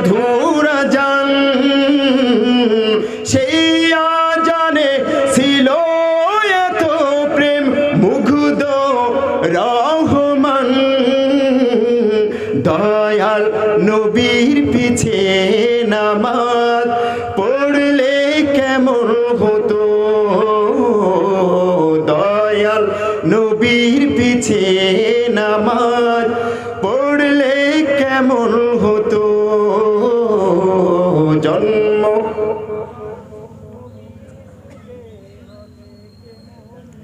ভাইরা আমার, আল্লাহর নবী মা খাদিজাতুল কুবরাকে বলে, ওগো প্রিয়তমা স্ত্রী, প্রথমে তুমি ইসলাম গ্রহণ করেছো, এই মাত্র আল্লাহ আমাকে জানিয়ে দিয়েছেন জান্নাতের প্রথম ঘরটিও তোমার জন্য আল্লাহ নির্মাণ করে রেখেছেন। ও মায়েরা, ও ভাইরা, ও পর্দার অন্তরায় হতে যারা শুনছেন, আপনিও যদি আজ থেকে এই সুন্নাতগুলি মান্য করা শুরু করে দেন, আমার আল্লাহর নবী বলে জান্নাতের প্রথম সিরিয়ালের ঘরটি আমার আল্লাহ ওই নারীকে খাদিজাতুল কুবরার সাথে করে দিবে। এরপর আল্লাহর নবীর স্ত্রী মা খাদিজা ইন্তেকাল করলেন। আল্লাহর নবী আইয়ুল মুদ্দাসসির বলা ওই চাদর দিয়ে খাদিজাতুল কুবরার কাফনের কাপড় বানিয়ে দিলেন, নিজ হাত দিয়ে গোসল করিয়ে দিলেন, কবরে রাখা হলো। সাহাবীদেরকে বলছে, সাহাবীরা তোমরা যাও, আমার স্ত্রীর সাথে আমার একটু প্রাইভেট কথা আছে। সুবহানাল্লাহ বলে না? কি প্রাইভেট কথা? স্ত্রীর সাথে, মৃত মানুষের সাথে কি কথা হতে পারে? তৎক্ষণাৎ আল্লাহর নবী দাঁড়িয়ে আছে, 1 ঘন্টা হয়ে যায়, 2 ঘন্টা হয়ে যায়, আসওয়া লাঠি মোবারক মুখের উপর দিয়ে কবরের উপর দিয়ে দাঁড়িয়ে আছে। কিছুক্ষণ পরে ইস্তিহারা বিয়োগ ব্যথার কারণে 2-1 ফোঁটা চোখের পানি ওই কবরের উপর পড়েছে। আল্লাহর নবী বলেন, তৎক্ষণাৎ আল্লাহ রাব্বুল আলামিন জিবরিলকে আল্লাহর নবীর কাছে পাঠিয়ে দিয়ে বলে, ইয়া রাসূলুল্লাহ, যেই জান্নাতুল বাকির উপরে আপনার চোখের পানি পড়েছে, ওইখানে আজ নয় কাল নয়, কিয়ামত পর্যন্ত মুনকার নেকির কোনোদিন আসবে না, এবং ওই জান্নাতুল বাকির কবরের সব আযাবগুলি আমার আল্লাহ কিয়ামত পর্যন্ত মাফ করে দিয়েছি। আল্লাহর নবী দাওয়াতি কাজ করে প্রথমে স্ত্রীকে মুরুদ করেছেন। ও মুসলমান, ওইখান থেকে আল্লাহর নবী চলে গেলেন চাচাতো ভাই আলীর কাছে কোরআনের দাওয়াত নিয়ে। আলী রাদিয়াল্লাহু আনহু 8 বছরের বয়স। এবার ডাক দিয়ে বলে, ও ভাই মুহাম্মদ, আপনাকে জন্মের পর থেকে আপনি ভালোবাসা দিয়ে আমাকে মানুষ করেছেন, আমার মন বলে আল্লাহ আপনাকে ভয় দেখাতে পারে না, আল্লাহ আপনাকে কলকি অবতার হিসেবে প্রেরণ করেছেন, আপনি আপনার হাতটা আমার হাতের সাথে রেখে আমাকে বাইয়াত গ্রহণ করে কোরআনের কর্মী হিসেবে কবুল করে নেন। আল্লাহর নবী চলে গেল আবু বকরের কাছে। এইভাবে একজন করে 39 জন পর্যন্ত আমার আল্লাহর নবী দাওয়াতি কাজ করছেন। 40 নম্বরে যেই ব্যক্তিকে দাওয়াতি কাজ করে মুসলমান করেছেন, তিনি আর কেউ নয়, ইসলামের সবচাইতে বড় আল্লাহর নবীর 2 নাম্বার রোল কলের যেই সাহাবী হযরত ওমর রাদিয়াল্লাহু আনহু। বলুন সুবহানাল্লাহ। ডাক দিয়ে বলে, ইয়া রাসূলুল্লাহ, ইয়া হাবিবাল্লাহ, আলাসতু আলাল হক, আলাসনা আলাল হক, আমরা কি সত্যের উপর প্রতিষ্ঠিত নই? আল্লাহর নবী বলে, বলা অবশ্যই সত্য। এবার ওমর ডাক দিয়ে বলে, যুবক মানুষ, ডাক দিয়ে বলে, ইয়া রাসূলুল্লাহ, 26 বছরের যুবক আমি ওমর, আজ থেকে কালেমার দাওয়াত প্রকাশ্যে আমি ওমর দিব, চুরি করে করে বাড়িতে গিয়ে দাওয়াত চলবে না, প্রকাশ্যে রাজপথে আমি ওমর কালেমার দাওয়াত নিয়ে কাবার প্রান্তরে চলে যাব। ওমরের বয়স কত? 26। কত? এখানে অনেক যুবক আছে 26 বছর বয়স। কি ওমর, আল্লাহর নবী বলে, এত গঠনমূলক কাজ সমাজে প্রবেশ করেছে, এত গঠনমূলক কাজ করেছে, আমার আল্লাহর নবী প্রায় বলতেন, আকাশের ওই চাঁদের ওই যে নক্ষত্রগুলি গণনা করো, কিয়ামত পর্যন্ত সবাই যদি সিরিয়াল দিয়ে গণনা করে, একদিন না একদিন গণনা করা শেষ হয়ে যাবে, কিন্তু আমার ওমর এমন একজন যুবক বয়সে এমন সাহাবী, যার নেকির কাজ কিয়ামত পর্যন্ত সব মানুষ মিলে গণনা করে কোনোদিন শেষ করতে পারবে না। ওই যুবক এখানে আছে না নাই? 26 বছর প্লাস 30-এর নিচে বা 35-এর নিচে কারা একটু হাত তুলেন তো? মাশাআল্লাহ, অনেক মাশাআল্লাহ, হাত নামান। ওই ওমর থেকে আমাদেরকে শিক্ষা নিতে হবে। আমি বলেছি দাওয়াতের ফর্মুলা নিয়ে আমি কথা বলবো, প্রথম ধাপগুলি। আজকে সেই ওমরের উত্তরসূরি, হামজার উত্তরসূরি, সেই কোরআনের দাওয়াতকে ভুলে গিয়ে জাহেল বাতিলদের পদাঙ্ক অনুসরণ করতে শুরু করেছে, ঠিক কিনা বলেন? এ কারণে গোটা বিশ্বব্যাপী যেখানে মুসলমান, সেখানে অপমানিত, পদস্খলিত, লাঞ্ছিত, বঞ্চিত। শুধু আমরা ওমরের উত্তরসূরি হিসেবে সেই দাওয়াতি কাজকে ফলো করতে পারি নাই, ঠিক কিনা বলেন? এরা কি করে? ওমর রাদিয়াল্লাহু আনহু ঘুরে ঘুরে দাওয়াতি কাজ করতেন। আমার যুবক ভাইরা ঘুরে ঘুরে গার্ল স্কুলের সামনে দিয়ে ঘুরে, আছে না নাই? কথা বলেন।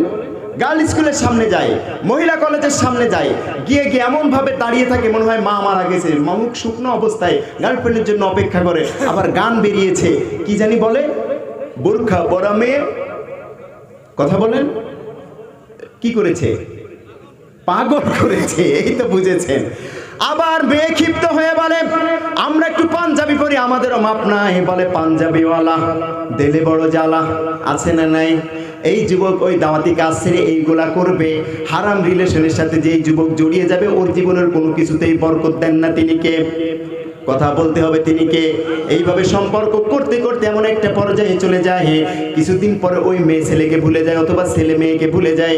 এরপর আবার আরেকটা গান বেরিয়েছে, মাইয়ারে মাইয়ারে তুই অপরাধী রে, আছে না? আবার পুলা বলে মাইয়ারে মাইয়ারে তুই অপরাধী রে, আবার মাইয়া বলে পুলারে পুলারে তুই অপরাধী রে, আছে না নাই? আর হিজড়া যারা তৃতীয় লিঙ্গের তারা বলে তোরা অপরাধী তোরা অপরাধী, আমরাই নিষ্পাপ। আর আমি চিন্তা করি তো পুলিশ কি করে? এত অপরাধী যদি জগতে থাকে, আল্লাহ আমাদের এসব থেকে মুক্তি দান করুন, বলুন আমিন। এরপর ফোনে কি করে? হ্যালো কোম্পানি করে, করার পরে কি করছে যুবক? কল দেয়, হ্যালো ঠিক আছে তাহলে আমাদের প্রথম দেখা হবে। এই যে ফেসবুক, রাস্তায় বসে বসে ফেসবুক চাপতেছে, আর ওই যে কি যেন ফ্রি ফায়ার পাবজি খেলতে খেলতে শুধু বলে মার রিভাইভ দে।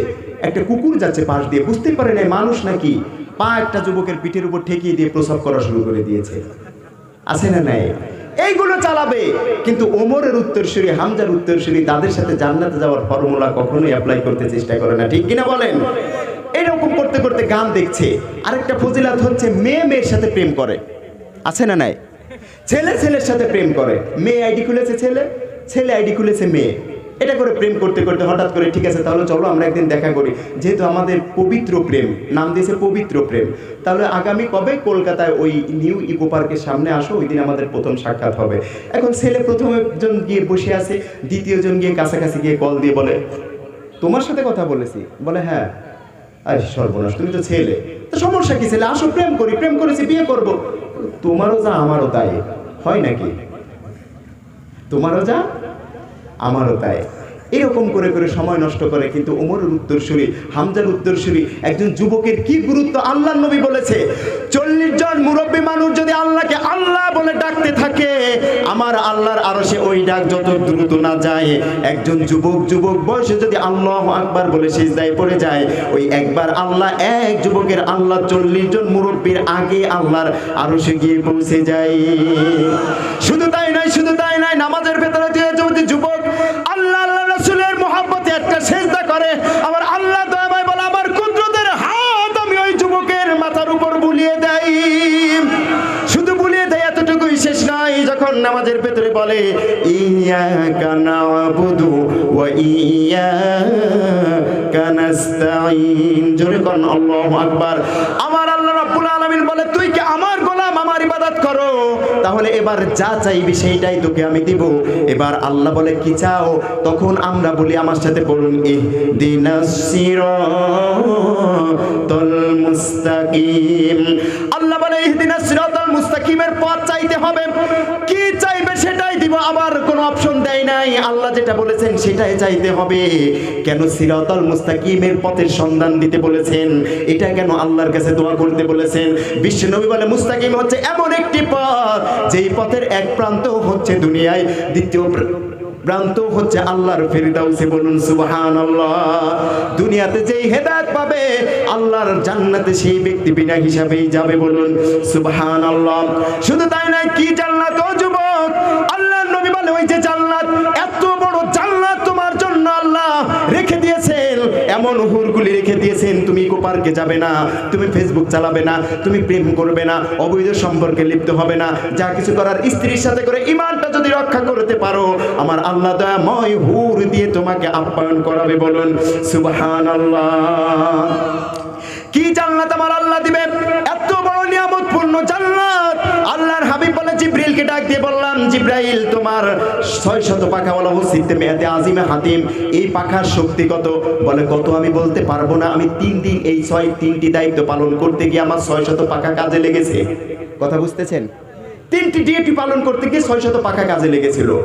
বলে প্রথম নাম্বার যখন ইউসুফকে তার 7 ভাই মিলে 11 ভাই যখন কূপের ভিতরে ফেলে দিয়েছে, আমার আল্লাহ দয়াময় বলে জিবরিল তুমি কোথায়? আমি সিদরাতুল মুনতাহায়। বলে ওই যে ইউসুফকে ছেড়ে দিয়েছে, দ্রুত পৃথিবীতে চলে যাও, ওই গুহার ভিতরে গিয়ে তুমি আমার নবীকে সেভ করো। সুবহানাল্লাহ বলেন।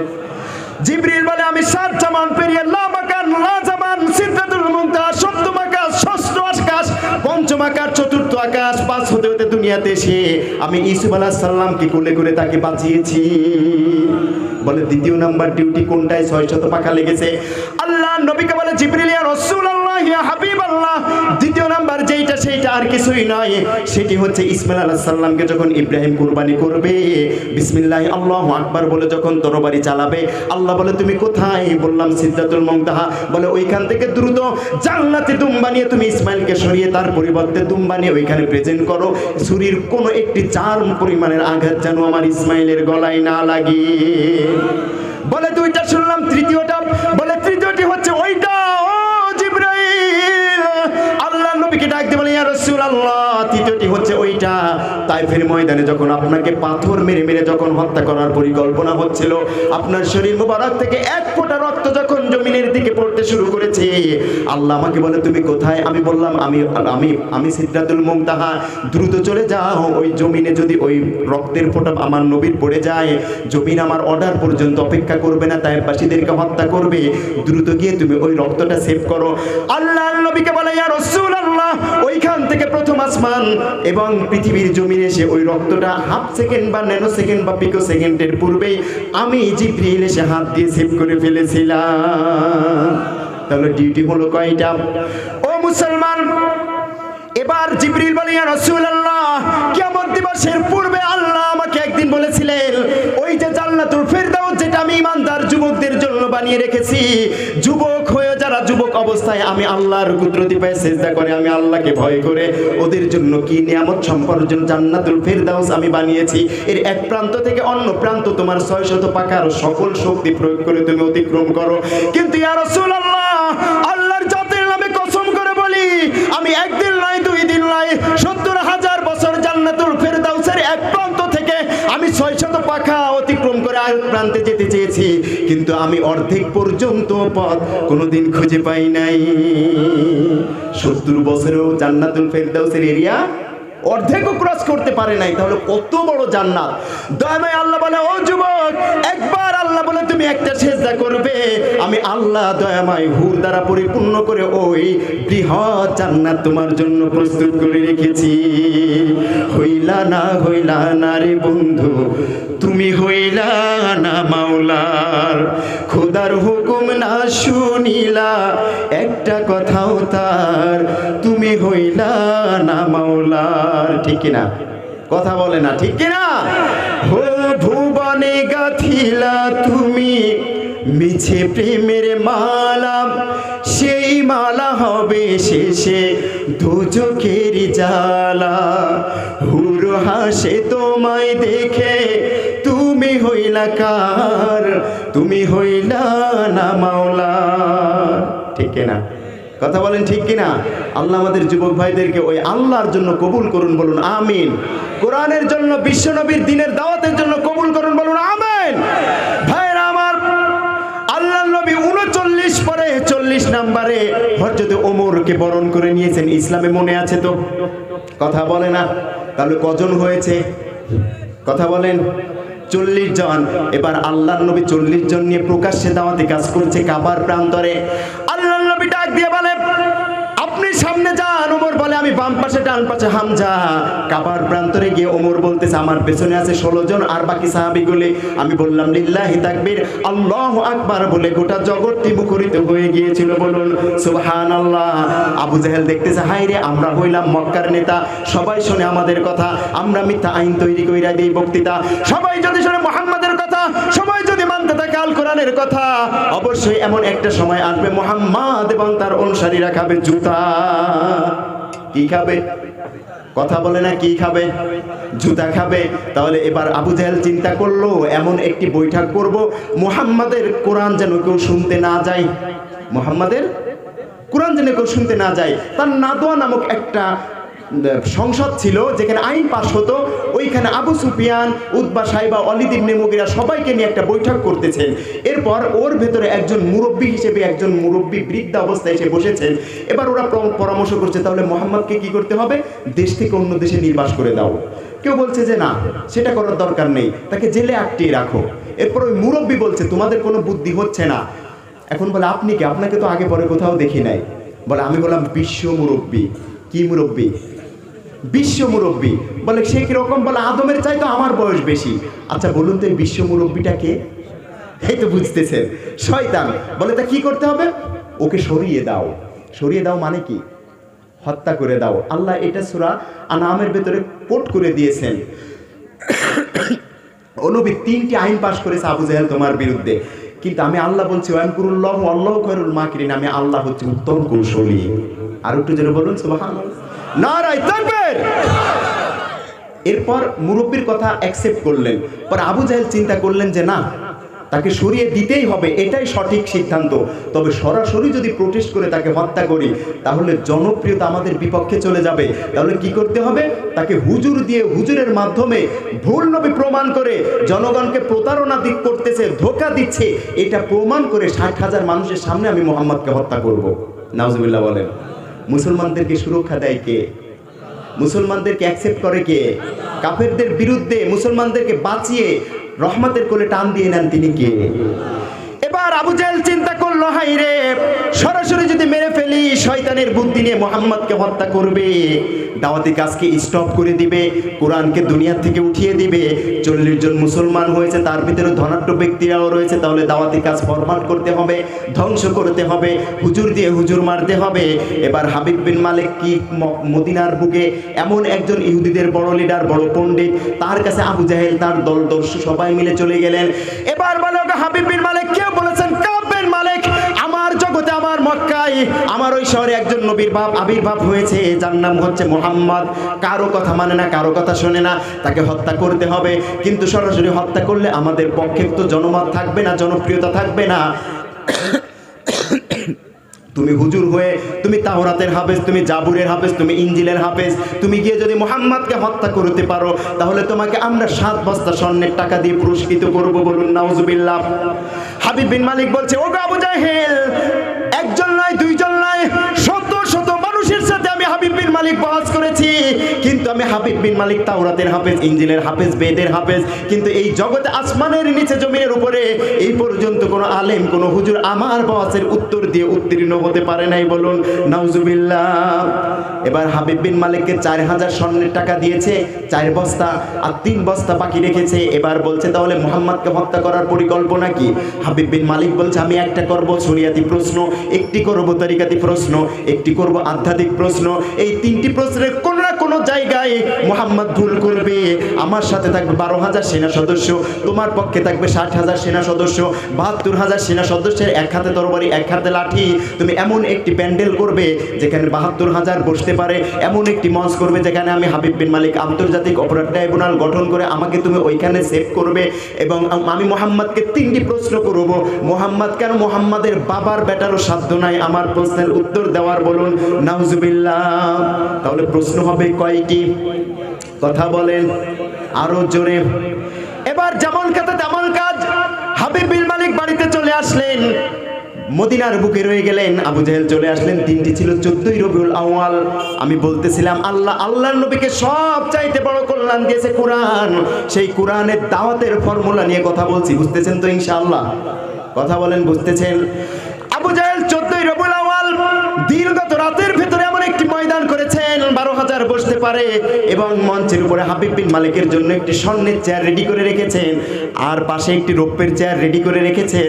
এই রৌপ্যের চেয়ারে আবু জাহেল বসেছেন, স্বর্ণের চেয়ারে হাবিব বিন মালিক বসেছেন। দিন হচ্ছে 14ই রবিউল আউয়াল। কত রবিউল আউয়াল? সবাই বলেন 14ই রবিউল আউয়াল। এমন হতো অবস্থায় আল্লাহর নবীর হাতে একটা চিরকুট পাঠিয়েছেন দারুন নাদওয়া নামক সংসদ থেকে। ওমরের হাতে ওইটা দিয়ে দেওয়া হলো। ওমর এবার তেলাওয়াত করতেছে আর বিশ্ব নবীকে দেখে দেখে কান্না করছে। সুবহানাল্লাহ বলেন। ডাক দিয়ে বলে, ইয়া রাসূল, এতদিন কাফেরদের থেকে আপনাকে আমরা পাহারা দিয়ে দিয়ে রক্ষা করেছি, কিন্তু আজ মনে হয় আপনাকে আর বাঁচিয়ে রাখতে পারবো না, তারা আপনাকে হত্যা করে ফেলবে। আল্লাহর নবী বলে, আসিমুকা মিনান নাস, ভয় পাবা না, সাহস হারাবে না।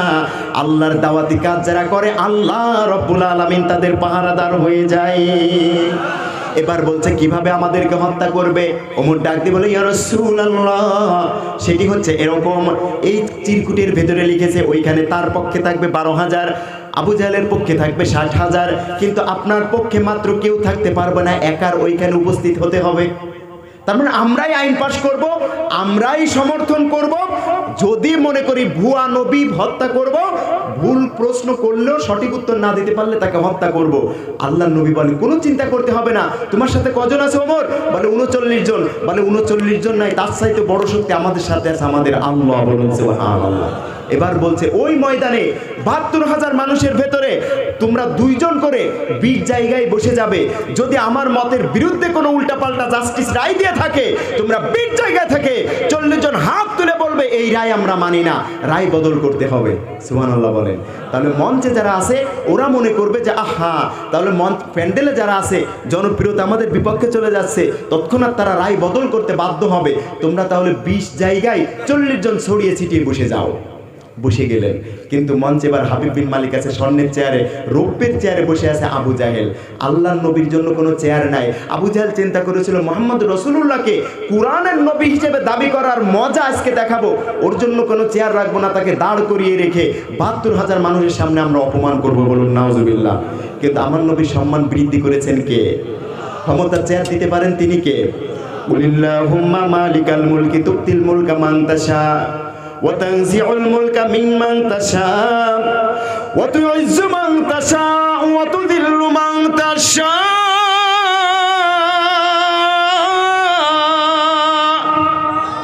আরো জোরে বলুন আল্লাহু আকবার। ক্ষমতার চেয়ার দিতে পারেন কে? আবার ক্ষমতার চেয়ারের থেকে নামাতে পারেন কে?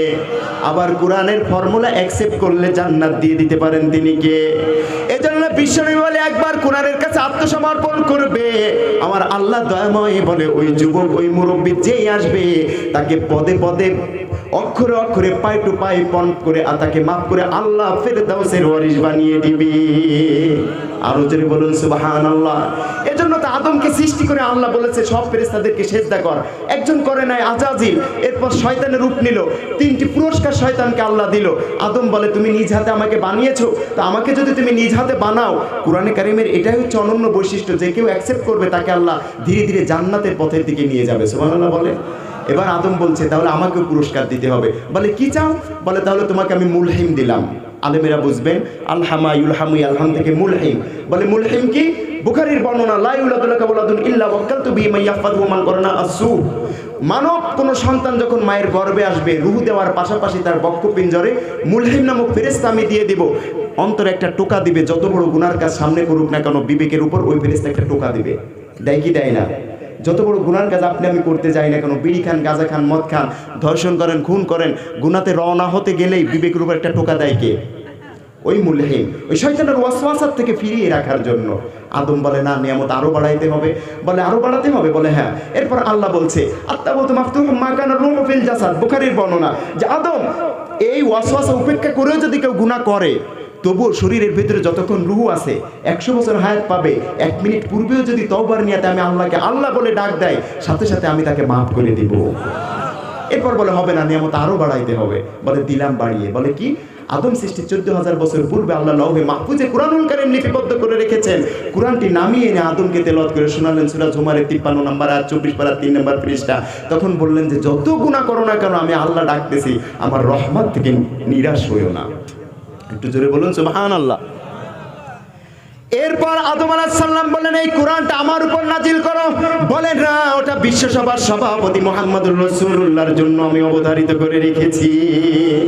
এবার আসুন আমাদেরকে আল্লাহ কিভাবে মাফ করবেন আদমের সন্তান হিসেবে, কোরআনের কারণে কিভাবে মাফ করবেন। কত বড় গুনাহ করেছেন যুবক, আপনি চিন্তা করছেন যে আল্লাহ আমি নামাজ পড়ি না, দাঁড়িয়ে রাখি না, রোজা থাকি না, আল্লাহ কি আমাকে মাফ করবে?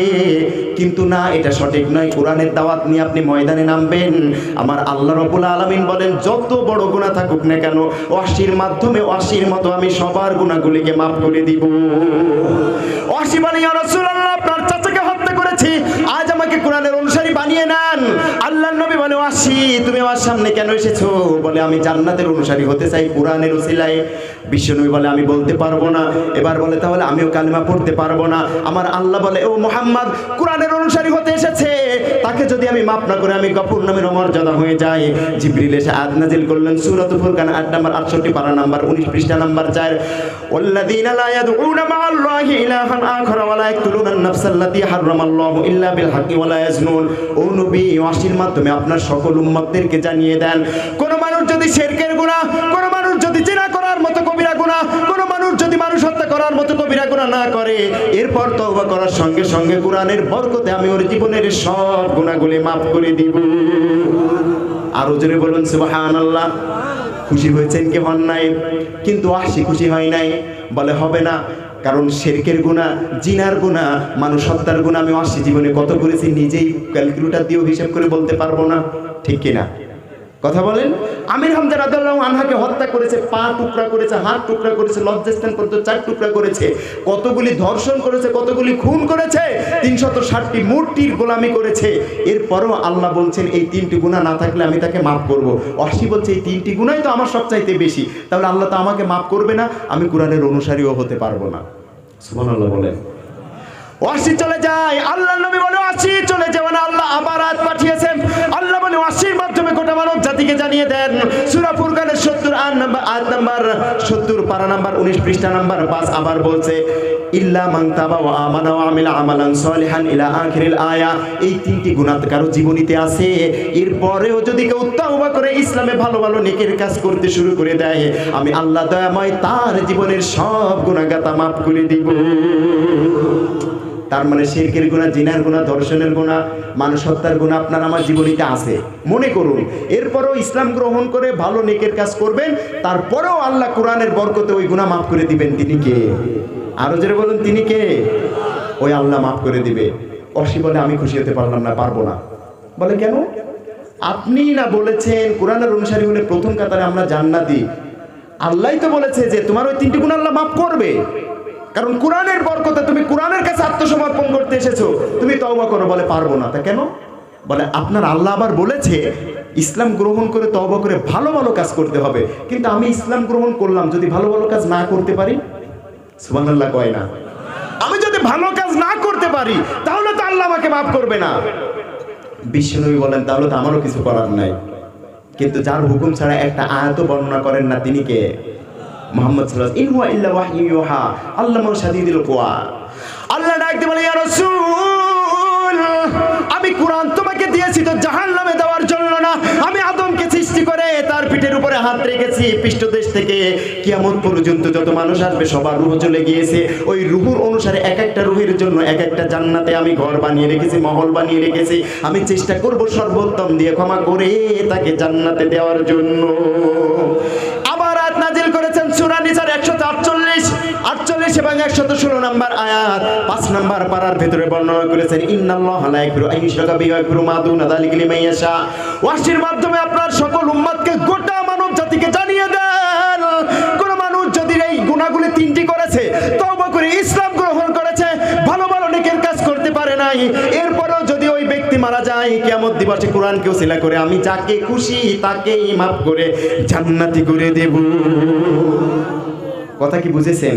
3টি গুনাহ আছে, তওবা করে ভালো কাজ করতে পারেন নাই, খারাপ কাজ করেছেন, এরপরও কোরআনের অনুসারী হয়েছেন, তারপরও আল্লাহ যাকে খুশি তাকে মাফ করে ফেরদাউসের ওয়ারিশ বানিয়ে দিবে। ওয়াহশী বলে হবে না, আমি সুবহানাল্লাহ বলতে, আপনারা তো সুবহানাল্লাহ বলছেন। ওয়াহশী বলে পারবো না। তা কেন? বলে কোরআনের অনুসারী আমি হব, আর আল্লাহ বলেছে যাকে খুশি তাকে মাফ করে দিবে। কিন্তু ওই দিনে যদি আমি ওয়াহশীর বেলায় আল্লাহ খুশি না হয়, কথা বলে না, সুবহানাল্লাহ বলেন, যাকে খুশি তাকে মাফ করবে, কিন্তু আমি ওয়াহশীর ব্যাপারে যদি আল্লাহ খুশি না হয়, আমি কালেমা পড়তে পারবো না। সঙ্গে সঙ্গে দামায় আল্লাহ আবার আয়াত নাজিল করলেন, সেই একই আয়াত যেটা আদমের উপর বলেছেন, قل يا عبادي الذين أسرفوا على أنفسهم لا تقنطوا من رحمة الله। আল্লাহু আকবার বলেন। আল্লাহ বলে যাকে খুশি তাকে মাফ করবে, এতটুকুই শেষ নয়, জান্নাতে দেওয়ার জন্য তুমি জাহান্নামী হয়েছো, গুনাহ করতে করতে আসমান সমান ছাড়িয়ে গিয়েছে, এরপরও আমি আল্লাহ কুদরতের হাত দিয়ে আমার ইমানদার ব্যক্তিদেরকে ডাকতেছি, আমার রহমত থেকে নিরাশ হইও না, কারণ তোমার সব গুনাহ ক্ষমা করার দরজা আমার সবচাইতে বড়। আরো জোরে বলুন সুবহানাল্লাহ। সেই কোরআন স্টপ করে দিতে চাইছেন আবু জাহেল, কিন্তু পৃথিবীর এমন কোন শক্তি নাই কোরআনকে স্টপ করতে পারে, জোরে বলুন ঠিক কিনা। এবার আল্লাহর নবী তাই বলছেন, কোরআনের ফর্মুলা অনুসরণ করো রে ওমর, নিশ্চয় আল্লাহ তোমাকে ফাইজিবুল্লাহু ফি কলবিল আবদি নূরাম মিন আনওয়ারিল মালাকুত, তোমার অন্তরের ভিতরে আলমে মালাকুত থেকে, নূরের জগৎ থেকে একটা নূর মাংফুস করে দিবেন, যেই নূরের বদৌলতে আল্লাহ জগতের মানুষের সামনে তোমার সম্মান ইজ্জত বাড়িয়ে দিবে। এবার বলছে তোমার সাথে আছে কয়জন? বল 39 জন। ছড়িয়ে ছিটিয়ে বসে যাও। কোন জায়গায় বসে যাও? 72,000-এর ভেতরে। মনে আছে? কথা বলে না মনে আছে? মঞ্চে স্বর্ণের চেয়ারে হাবিব বিন মালিক, রৌপ্যের চেয়ারে আছে আবু জাহেল। 20 জায়গায় 40 জন বসে গিয়েছে। পূর্ণিমার চাঁদের রাতের আলোর ভেতরে একজন এখনো মঞ্চে আসে না। তিনি কে? মুহাম্মদ সাল্লাল্লাহু আলাইহি ওয়াসাল্লাম নামটা বলেন, তিনি কে? আর একটু জোরে বলেন, তিনি কে? হুজুর আসে না। হুজুর অপেক্ষায় আছে কার হুকুমের? কথা বলেন আরো জোরে। দয়াময় আল্লাহ বলেন, ও নবী, ও নবী, ভয় পেও না, সাহস হারাবে না, কোনো চিন্তা করবে না গো নবী। আমি আল্লাহ বাতিলের বিরুদ্ধে তোমাকে ময়দানে নামি একা ছেড়ে দেয় নাই। তোমার সকল কুল মাকলুকাতকে যা কিছু অর্ডার করবে সবাই তোমার গোলামি করতে শুরু করবে। তুমি চলে যাও। আল্লাহর নবী চলে আসলেন। এই গরমটা দেন কেন, একটু ঠান্ডা বানিয়ে দেন। শান হবে না? কষ্ট হচ্ছে না তো আপনাদের? আমি যদি কোরআনের কথা ভালো করে বলতে নাও পারি, তবু কোরআনের ভালোবাসায় আর 30 থেকে 40 মিনিট বা সর্বোচ্চ 1 ঘন্টা সময় দেওয়া যাবে না বাবারা? নারায়ে তাকবীর, নারায়ে তাকবীর। শেষ পর্যন্ত থাকবেন না কারা? হাত তোলেন। আমি তো বলেছি থাকবেন না কারা? আমরা কোরআনের ফর্মুলা মেনে চলবো, ঠিক কিনা বলেন? কোরআনের অনুসারী হব। কোন ভণ্ড পীর, ভণ্ড বাবা, আল্লাহ কর্তৃক কোন ব্যক্তি, আল্লাহ ব্যতীত কেউ অন্তরের নূর দিতে পারে না, অন্তরের ময়লা পরিষ্কার করতে পারে না। একজন পরিষ্কার করতে পারে, তিনি কে? আর আল্লাহ যার অন্তরে নূর দেন তাকে আগে জীবনের সব গুনাহ মাফ করে দেয়, ঠিক কিনা? কারণ একটা খারাপ পাত্রে তো আপনি আপনার মেহমানকে পানি দিবেন না, আগে পাত্রটি পরিষ্কার করবেন। ঠিক আপনার অন্তরটা আগে পরিষ্কার করে ফাইজিবুল্লাহু ফি কলবিল আবদি নূরাম মিন আনওয়ারিল মালাকুত, নূর দ্বারা ফিল আপ করে তারপর আল্লাহ আপনার সম্মানকে বাড়িয়ে দিবে। বলুন সুবহানাল্লাহ। একদল পীর আছে আপনার ইন্ডিয়াতে বেশি, বাংলাদেশেও আছে। এমন দেশে এত, মানে আমাদের বাংলাদেশে এত রকম পীর, কোন দেশে এত জনসংখ্যাও নাই। আবার শিখাইতেছে মুরিদদেরকে, বাবা শাহ আলী দিলের কালি করে পরিষ্কার, আরে কিরামাল কাতিবিন রোজ হাসরের দিন আল্লাহর কাছে করবে যখন অভিযোগ, আমরা বলবো বলবো হই আমরা খাজা বাবার লোক। নাউজুবিল্লাহ বলেন। কেউ ফিরে না খালি হাতে, খাজারে তোর দরবারে। একটা মাত্র দরবার যেখান থেকে কেউ খালি হাতে ফিরে না। দরবারটার নাম কি? আল্লাহর আরশ দরবারের নাম কি? অন্য কোনো দরবারের কাছে আমরা মাথা নত করবো না। যেই পীর হোক, যেই হুজুর হোক, যেই বক্তা হোক, যেই আলেম হোক, ওর কথার সাথে কাজের সাথে সাহাবীদের জীবনীতে কোরআন সুন্নাহর সাথে মিল আছে, সেই আমাদের পীর, ঠিক কিনা বলেন? তাদের মর্যাদা আমাদের মাথার তাজের চাইতেও বেশি, ঠিক কিনা? আবার একদল আছে নারী পুরুষ কাপড় চোপড় খুলে বলে মনের পর্দা বড় পর্দা, কি দেহের পর্দা উঠাও রে, এরকম একটা গান আছে না? একদল আছে না? প্রশাসনও তাদেরকে পাহারা দিয়ে দিয়ে তাদেরকে হাইলাইট করে। ওই প্রশাসনও জাহান্নামে যাবে, ওই পিসের মুরিদ সহ সব জাহান্নামে যাবে, ঠিক কিনা বলেন?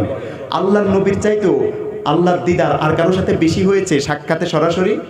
সেই নবীর কি মনের পর্দা ছিল কি ছিল না? তাহলে বাহ্যিক অভ্যন্তরীণ 2টি পর্দাও ছিল কি ছিল না? তা আমরা ওইটাই ফলো করবো। কইছে পানি কই? একটু মিশাইতে বললাম। এই পানিটা কি খায়? এটা তো চা খাওয়া পানি।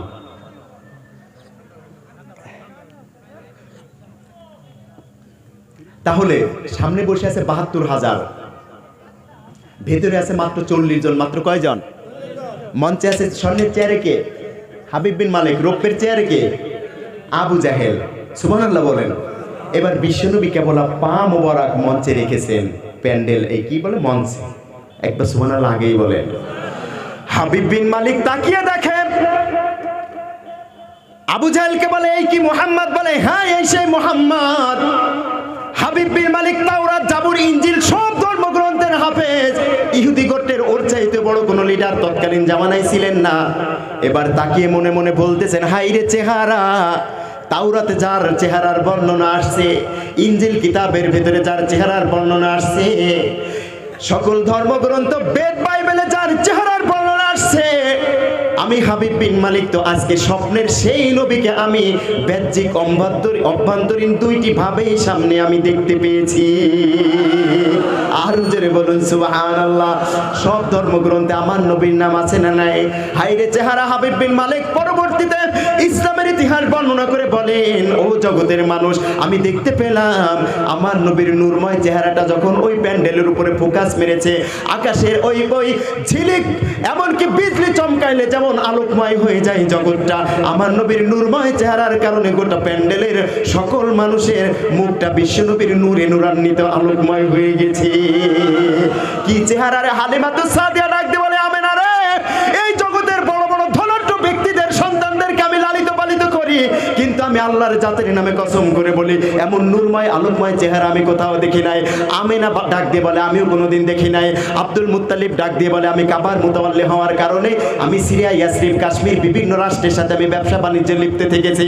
অনেক বাচ্চাদেরকে নিয়ে আমার কাবার মুতাওয়াল্লি হওয়ার কারণে আমার কাছে ঝাড়ফুঁক করাইতে আসে, কিন্তু আমি আল্লাহর জাতের নামে কসম করে বলি, ও হালিমা, ও আমেনা, এমন চেহারাময় আলোকময় নূরময় চেহারা আমি সৃষ্টির ভেতরে কোনো বালকের ভেতরে দেখি নাই।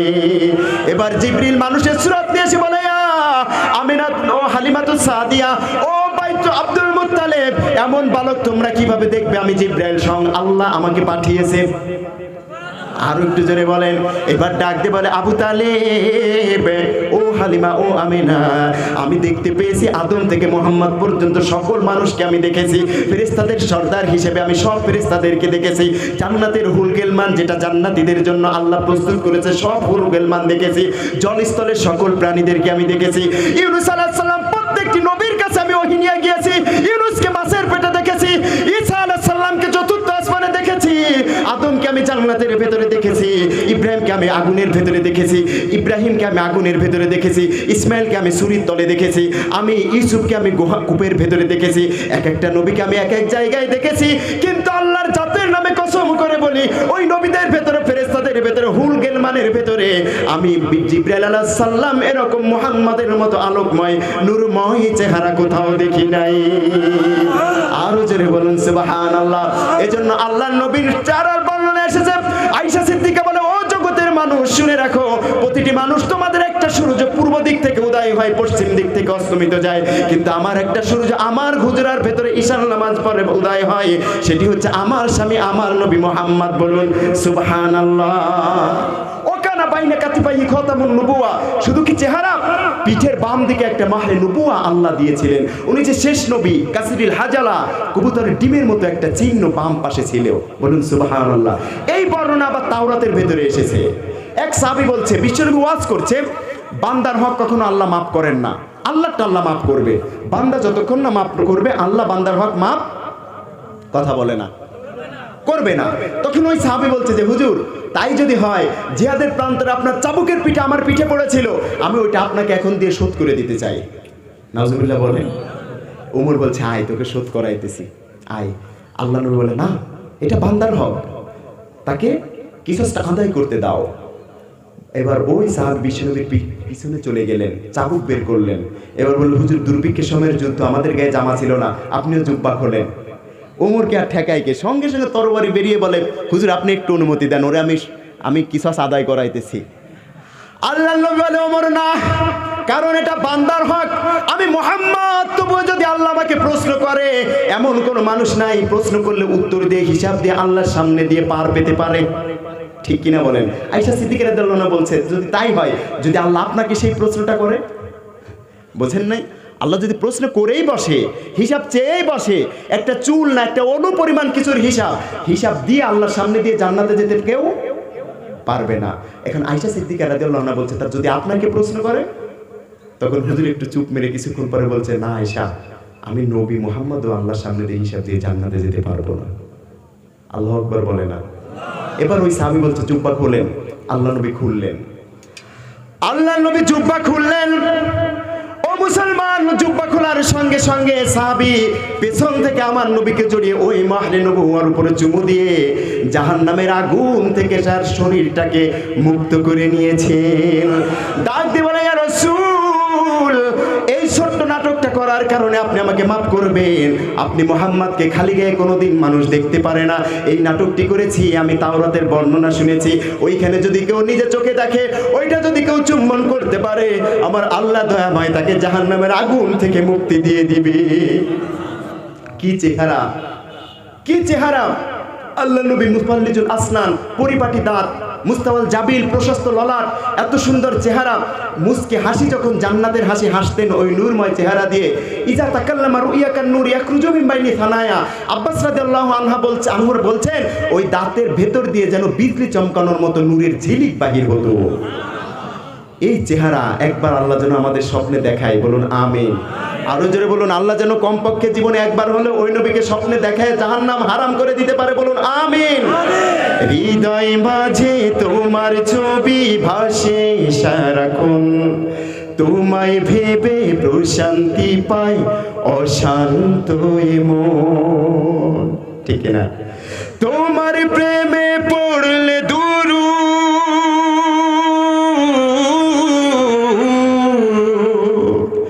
তোমার প্রেমে পড়লে দুরুদ দুঃখ থাকে না আর।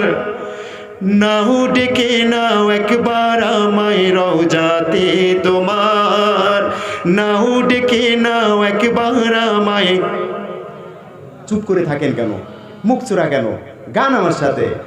দো জাহানের প্রদীপ তুমি, পূর্ণিমার চাঁদ, সব রাসূলের সেরা আমার রাসূল মুহাম্মদ।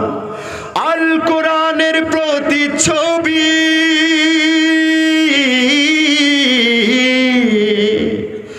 আল কোরআনের প্রতিচ্ছবি, জীবনটা তোমার।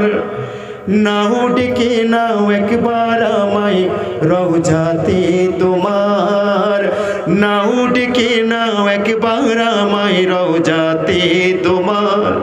কবুল করো প্রিয়তম সালামটাই আমার, নাও ডেকে নাও একবার আমায়।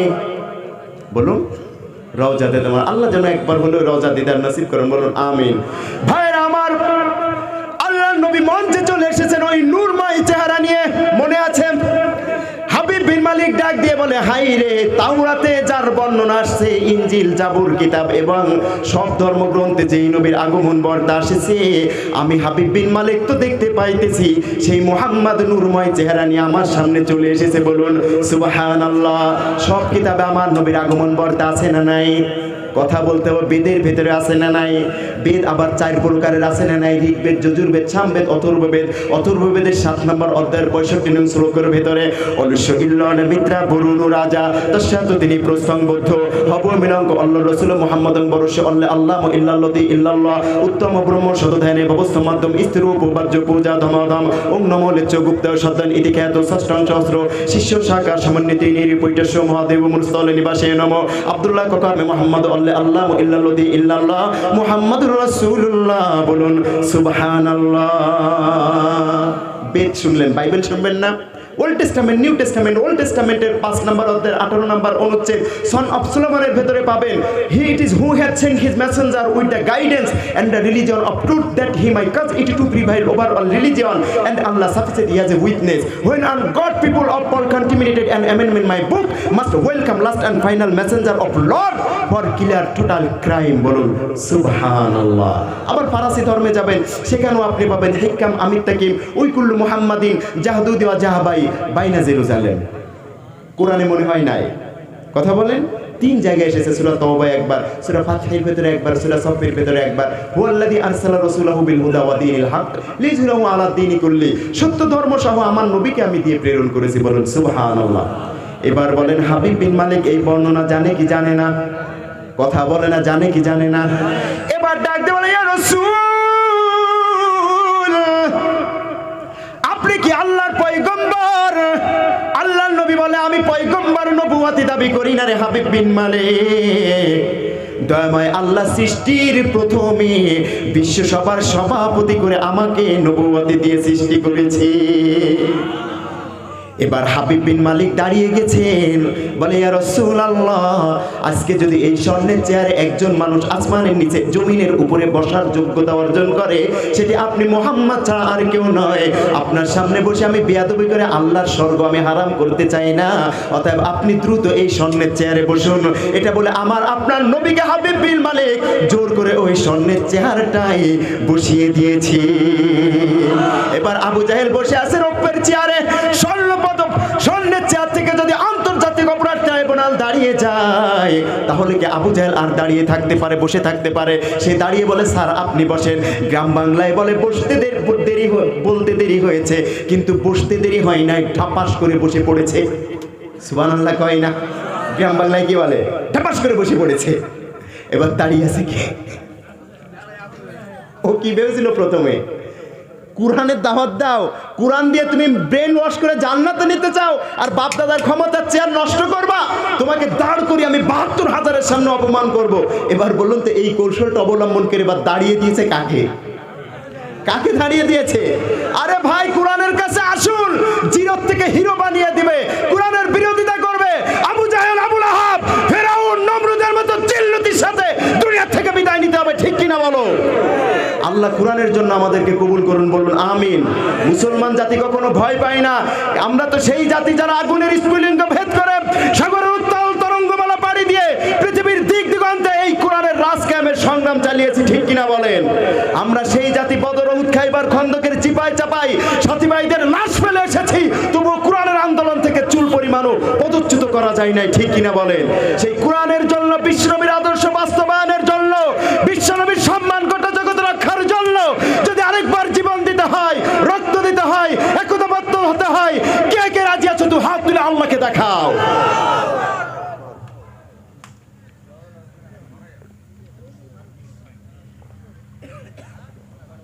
কষ্ট হচ্ছে না তো? পেছনের ভাইয়েরা সুবহানাল্লাহ বলেন, আল্লাহু আকবার বলেন, আরো জোরে। আলোচনা চলবে নাকি শেষ করে দেব? চলবে? তাহলে আমি বলবো আজকের মাহফিল, আপনারা বলবেন চলবেই চলবে। পারবেন না? আজকের মাহফিল কতক্ষণ চলবে? কাজ কাম নেই আপনাদের? কাজ কাম নাই, সারা রাত চলবে? আচ্ছা ঠিক আছে, বছর পর্যন্ত চলবে। আমাদের তো প্রতিদিন রাত্রে এরকম চালাতে হয়, তো চলবে বছর পর্যন্ত। আল্লাহ কবুল করুন, বলুন আমিন। কিন্তু এই যুবকদের কিন্তু ইসলামের দিকে আসতে হবে। কাল থেকে যদি এই যুবকেরা মসজিদে জামাতে হাজির না হয়, ইমাম সাহেব আমাকে ফোন করবেন, আমি আর কোনোদিন আসাম ওয়াজ করতে আসবো না। তবে যুবকের একটা বিপদে আছে আমাদের এই মুরব্বী বাবাজিদের কারণে। রূপক আবার উনাকে আবার আসামির কাঠগড়ায় দাঁড় করাবেন না। যুবক শীতকালে কষ্ট করে অজু করে ভাবছে ঠিক আছে প্রেম করে সেকে টাকা তো খাইছে, এবার একটু নামাজটা পড়ে আসি। গিয়েই যায় দেখে মসজিদে নামাজ পড়বে, মুরব্বী একা, ফ্যান একটা ছেড়ে দিয়ে জায়গা এমন জায়গায় বসে আছে মনে হয় 14 গোষ্ঠী তার নামের জায়গা ওইটুকু রেজিস্ট্রি করে দিছে। আছে নাকি এরকম? আবার শীতের দিনে দেখবেন জানালার যেই ফাঁকা দিয়ে সূর্যের আলো আসে ওই জায়গাটা সবার আগে গিয়ে বসে থাকে, ঠিক না বেঠিক? মসজিদের জায়গায় রেজিস্ট্রি করে দিছে তার নামে। এরপর যুবক গিয়ে নামাজে দাঁড়াচ্ছে, নাওয়াইতু আন ওয়াদ্দিয়া লিল্লাহ, ও না ওটা তো জানাজা, নাওয়াইতু আন উসকিতান জিম্মাত, ও না ওটা তো জুম্মা, নাওয়াইতু আন উসাল্লিয়া লিল্লাহি তাআলা। মুরব্বি ভুল ধরার লাগা রেডি। কেন মুজু করছো? পাউই তো ভেজে নাই। যুবক দেখে আরে সর্বনাশ, একটু নামাজ পড়তে আসছি, শীতের দিন। আবার যুবক যে ভালো করে হাত কেনুনা বগল পর্যন্ত, পা টাকনু নয় আঁটু পর্যন্ত ধুয়ে আবার সে নামাজে দাঁড়াবে। ইমামের পেছনে ওই যে ওয়াজে শুনেছে যে ইমামের পেছনে প্রথম কাতারে সওয়াব বেশি, গিয়ে কেবল আল্লাহ একটু বলেছে। আর এক মুরব্বী বলে ও জায়গায় না, ও নে যা, ওই কর্নারে যা, ওই জায়গায় আসমত আলী আজি আইব, আছে না নাই? আসমত আলী হাজি এসে ওই জায়গায় নামাজ পড়ে, তুই ওই জায়গায় দাঁড়াস না, ওই জায়গায় যা। বলে তা হুজুররা দেই বলে যে এখানে দাঁড়ানোর সওয়াব বেশি, আর মসজিদের জায়গা কখনো রেজিস্ট্রি করা হয় না। বেশি তেড়িবেড়ি করলে মুরব্বী যে 4 ছেলে থাকে বিদেশ, কল করে হ্যালো এই টাকা ফাটা, তা কেন মসজিদ করবো? কেন ওই জায়গা থেকে তারে সরিয়ে দেওয়া হয়েছে মাসালা দিয়ে। আসলে মসজিদ বানানো তো মাকসাদ না, মাতবাড়ি নেওয়ার মাকসাদ, ঠিক কিনা বলেন? কথা বলে না, মাতবাড়ি করার মাকসাদ। এরপরে কি করেছে? ওইখান থেকে সেটা যুবক আরেক কোনায় গিয়ে এবার দাঁড়াবে, এবার আবার নিয়াত করছে নাওয়াইতু নুসাল্লি আলা। আর এক বুড়া পিছনের থেকে এসে বলে টাকনুর নিচে কাপড় পরছো কেন? নামাজ পড়ার নিয়ম কারণ জানো না? গিরার নিচে কাপড় পরছো কা? উঠা আবার উঠাচ্ছে আর মনে মনে হচ্ছে আল্লাহ রে, আজকে যদি একবার এই জায়গা থেকে বেরোতে পারি আর জীবনে এই বুড়ো খাটাস করা না আমার পর্যন্ত আমি আর মসজিদে আসবো না, ঠিক কিনা বলেন। এবার নামাজ শেষ করে জুতা পায়ে দিচ্ছে, পায়ে দিতে দিতে হঠাৎ করে আরেক মুরব্বী বাকি ছিল, সে বলে আব্বুজি এই টি শার্ট পরে নামাজ পড়তে আসবা না। বলে আর আমি ক্ষমাও চাচ্ছি, দোয়াও চাচ্ছি, আমি আর আসবো না, আমার একটু মাফ করো। ঠিক না ভাই? যুবকদেরকে এরকমটা করবেন না। যুবকরা হচ্ছে ইসলামের সম্পদ। সমাজ প্রতিষ্ঠার আন্দোলনে আল্লাহর নবী যুবকদেরকেই বেশি ভালোবেসেছেন। এরকম সেমিনারের পাশে যুবক দাঁড়ানো জারির, আল্লাহর নবী চাদর দিয়ে তাকে আদর করেছে। ইজলিসিয়া জারির, তুমি বসো আমার চাদরের উপর, জায়গা পাও নাই। জারির রাদিয়াল্লাহু আনহু হুজুরের চাদর নিয়ে চুমু খাচ্ছে, কপালে লাগায় আর বলে ইয়া রাসূলুল্লাহ আকরামতানি আকরামাকুল্লাহ কামা আকরামতানি ইয়া রাসূলুল্লাহ। এমন কোন বেয়াদব আছে পৃথিবীতে আপনার চাদরের উপর বসতে পারে? আপনার সম্মান আল্লাহ আরো আকাশ চুম্বি করে দিক, বলুন সুবহানাল্লাহ। আমার নবী যুবকদেরকে করেছেন আদর, দেখিয়েছেন যুব সমাজকে কিভাবে করতে হয় আদর, বিছিয়ে দিয়েছেন চাদর, শিখিয়েছেন কিভাবে করতে হয় কদর। আর আপনি আজি সাহেব খালি বদর বদর করেন, ঠিক কিনা বলেন? বদর বদর করে আজি সাহেবগিরি করা যায় না। আপনি বলবেন যে বাবা তোর অজুটা কেমন ভেজাল মনে হচ্ছে, চল তোকে একটু আমি অজু করা শিখাইয়া দিই। তুই আইসিস মাশাআল্লাহ, যুবক বয়সে তোদের মতো আমরা কি করে বেড়াইছি, তুই নামাজে আসিস, তুই প্রথম কাতারে যা, তোর গুরুত্ব আল্লাহর কাছে অনেক। একটু সামতায় দিলে, একটু ভালোবাসা দিলে তারা দ্বিতীয়বার আসার জন্য কি আগ্রহ পায় না? এটা করবে না। আর কি করবে দেখবেন, রাস্তায় দাঁড়িয়ে থাকে লাঠি একটা নিয়ে মুখের কাছে এইভাবে, চশমা একটা চই দিয়েছে এইভাবে মুখের সাথে লাগিয়ে, মসজিদের কর্ণা এসে দাঁড়িয়ে আছে। রাস্তার ওই মাথা থেকে ওই মাথা পর্যন্ত যত মহিলা যাবে চশমার ভেতর দিয়ে, কখনো চশমার উপর দিয়ে সব নারীদেরকে দেখবে। আর যদি ভালো চেহারার কাউকে দেয়, পছন্দ মতন হয়, এইভাবে দেখবেন তোমাকে বাড়ি কই, তুমি কার বউ গো, এরকমটা করতে থাকে সবাই না কিছু কিছু। এরপরে কোন যুবক যদি ভুল করে কোনো মেয়ের দিকে একটু তাকিয়ে পড়ে, এই এভাবে তাকাস কেন, বাড়ি মা বোন নাই, চোখ খুলে বলামু কি দেখো আমার নাতির দিকে তাকিয়ে, এরকম আছে না নাই? অথচ নিজে যে ডবল লুসে আগের থেকেই বসে রয়েছে সেই খবর নাই। যুবকদেরকে যদি কেউ একটু ট্যাবলেট বা ওষুধ বা একটা গোপাল বিড়িও টানতে থাকে, হ্যাঁ গাঁজা খাও, নেশা করো, দাঁড়াও তোমাকে দেখে নেবো কিভাবে তুমি মসজিদে যাও, নামাজ পড়ো, এরকমটা হয় কি হয় না? কথা বলে না সবাই না, কিছু কিছু। তবে যুবকের গুরুত্ব আল্লাহর কাছে অনেক। কিন্তু আল্লাহর নবী বলে যে ওমরের এত নেকি, আবু বকরের এক রাতের নেকির ডাইনে যাইতে পারবে না।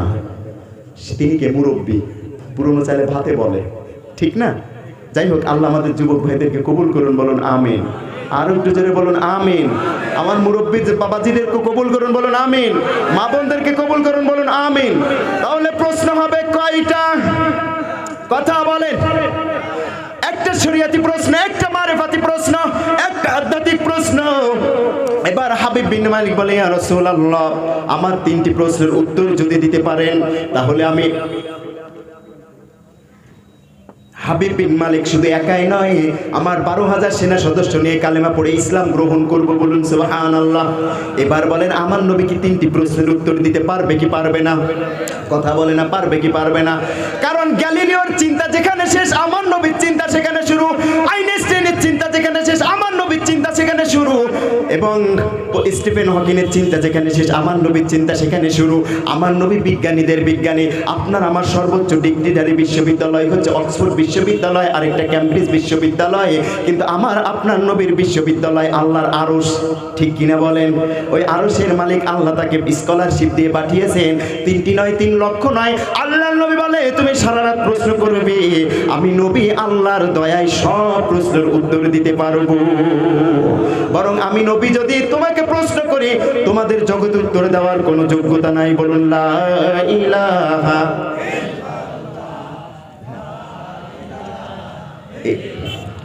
লা ইলাহা লা ইলাহা ইল্লাল্লাহু লা ইলাহা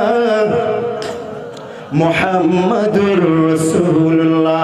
আমার রাসূলকে কোরআন দিয়ে 3টি উত্তর দিতে পারবে কি পারবে না? 12,000 সেনা সদস্য মুসলমান হবে কি হবে না? হাবিব বিন মালিক মদিনার বুকে গিয়ে কালেমার দাওয়াত দিবে কি দিবে না? কি মনে হয় আপনাদের দিতে পারবে আমার নবী? আমার নবীকে দিতে পারবে? তাহলে 3টি প্রশ্নের উত্তর দিতে হবে। এবং কোরআন শোনার জন্য আপনারা 1.5-2 ঘন্টা বসে আছেন, তাহলে যুবক ভাই, তুমি বিবাহ করবে এমন পাত্রী নির্বাচন করেছো, ওই পাত্রীকে দেখার জন্য বাবা মা অন্য ব্যক্তির কাছে খোঁজ খবর লাগায়, কিন্তু আল্লাহর কোরআনের ভিতরে এমন আয়াত দিয়েছেন, এই তাফসীরের বরকতে আল্লাহর নবী তিরমিজির হাদিসের ভিতরে বর্ণনা করেন, একজন নবী ছিলেন, যেই নবীর নাম উজাইর আলাইহিস সালাম, একজন মাত্র উম্মত, যার নাম আব্দুল্লাহ। ওই মেয়েকে আপনি জাস্টিফাই করবেন, যাচাই করবেন, এটার জন্য আপনার কোনো ব্যক্তির কাছে পরামর্শ করা লাগবে না। আমার আল্লাহর নবী বলে, ওই নবীর নাম 300 বার, ওই উম্মতের নাম 300 বার। এরপর যদি তুমি পবিত্র বিছনায় ওই মেয়ের নাম, মেয়ের মায়ের নাম নিয়ে কোরআনের সেই আয়াতটি তেলাওয়াত করে তুমি ঘুমিয়ে যাও, জীবনভর সারা জীবন খারাপ কি কি কাজ ওই মেয়ে তুমি করেছে, ওটা আল্লাহ ওই আয়াতের বরকতে স্বপ্নে তোমাকে দেখিয়ে দিবে। আরো জোরে বলুন। পাত্রী নির্বাচন করছেন, আপনাকে মানুষের কাছে গিয়ে জিজ্ঞাসা করা লাগবে না, ওই আয়াত তেলাওয়াত করে ঘুমাবেন, ঘুমের ভিতরে জানিয়ে দিবেন তিনি কে। আয়াতটা শোনার দরকার আছে না? এবার মুরব্বীরা বলবেন যে তাহলে অবিবাহিত মেয়ে এইভাবে যাচাই করতে হবে, তো বউ কিভাবে যাচাই করা যায়? আমার তো মাঝে মাঝে আমার বাড়িওয়ালার সন্দেহ হয় না? কথা বলেন। ওই যে এক ব্যক্তি হাসপাতালের দিকে উকিল যাচ্ছে, আদালতে যাচ্ছে, এখন চিন্তা করছে যে আরে আল্লাহ টেনশন কি, হঠাৎ এক নারী সিগন্যাল দিয়েছে, দেওয়ার পরে বেড়ে গেল টেনশন, বলে আমাকে একটু লিফট দেন, একটু এগিয়ে দেন হাসপাতালে সামনের দিকে। এগোতে গেলে কিছুক্ষণ পরে নারী চেঞ্জলেস হয়ে গেছে, এবার দেখে গর্ভবতী, এখন বাচ্চা কাচ্চা হবে, এরপর বেড়ে গেল টেনশন, কিন্তু মূল টেনশন না, আর একটু সামনে গিয়ে এবার ওই নারী পুলিশকে বলছে দেখো আমাকে দর্শন করে এই ব্যক্তি বাচ্চা বানিয়েছে পেটে, টেনশন আরও বেড়ে গেল। এরপর হাসপাতালে নিয়ে গেল, সেখানে গিয়ে সিজার করা হলো, বাচ্চা হলো, এরপর পুলিশ এসে ওনাকে হ্যান্ডকাপ করিয়েছে, বেড়ে গেল আরও টেনশন। এরপর বলছে দেখেন আসলে আমি এই সন্তানের বাবা না। এরপর ডিএনএ টেস্ট করে দেখা গেল যে না, ওই সন্তানের বাবা আসলে সে না। এরপর হ্যান্ডকাপ খুলে ফেললেন, ছেড়ে দিলেন, এবার একটা নিঃশ্বাস নিলেন।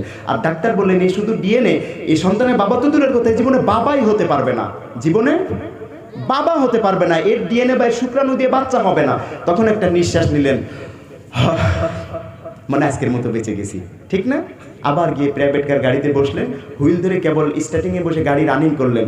এবার চিন্তা করছে, ডাক্তার বলল এ কোনোদিন বাবা হতে পারবে না, তাহলে বাড়ি যে দুইটা আব্বা বলে ডাকে ওই দুইটা কার? এটাই টেনশন। এটা কি কথা বলে না? এটা কি? তা হতে পারে যে আপনি ভাবতেছেন মনে মনে যে আমিও তো টেনশনে আছি বাড়িওয়ালাকে নিয়ে, তা আমার বাড়িওয়ালা কি করেছে হুজুর সে একটা একটু বলে যান, আপনার আর কিছু বলতে হবে না।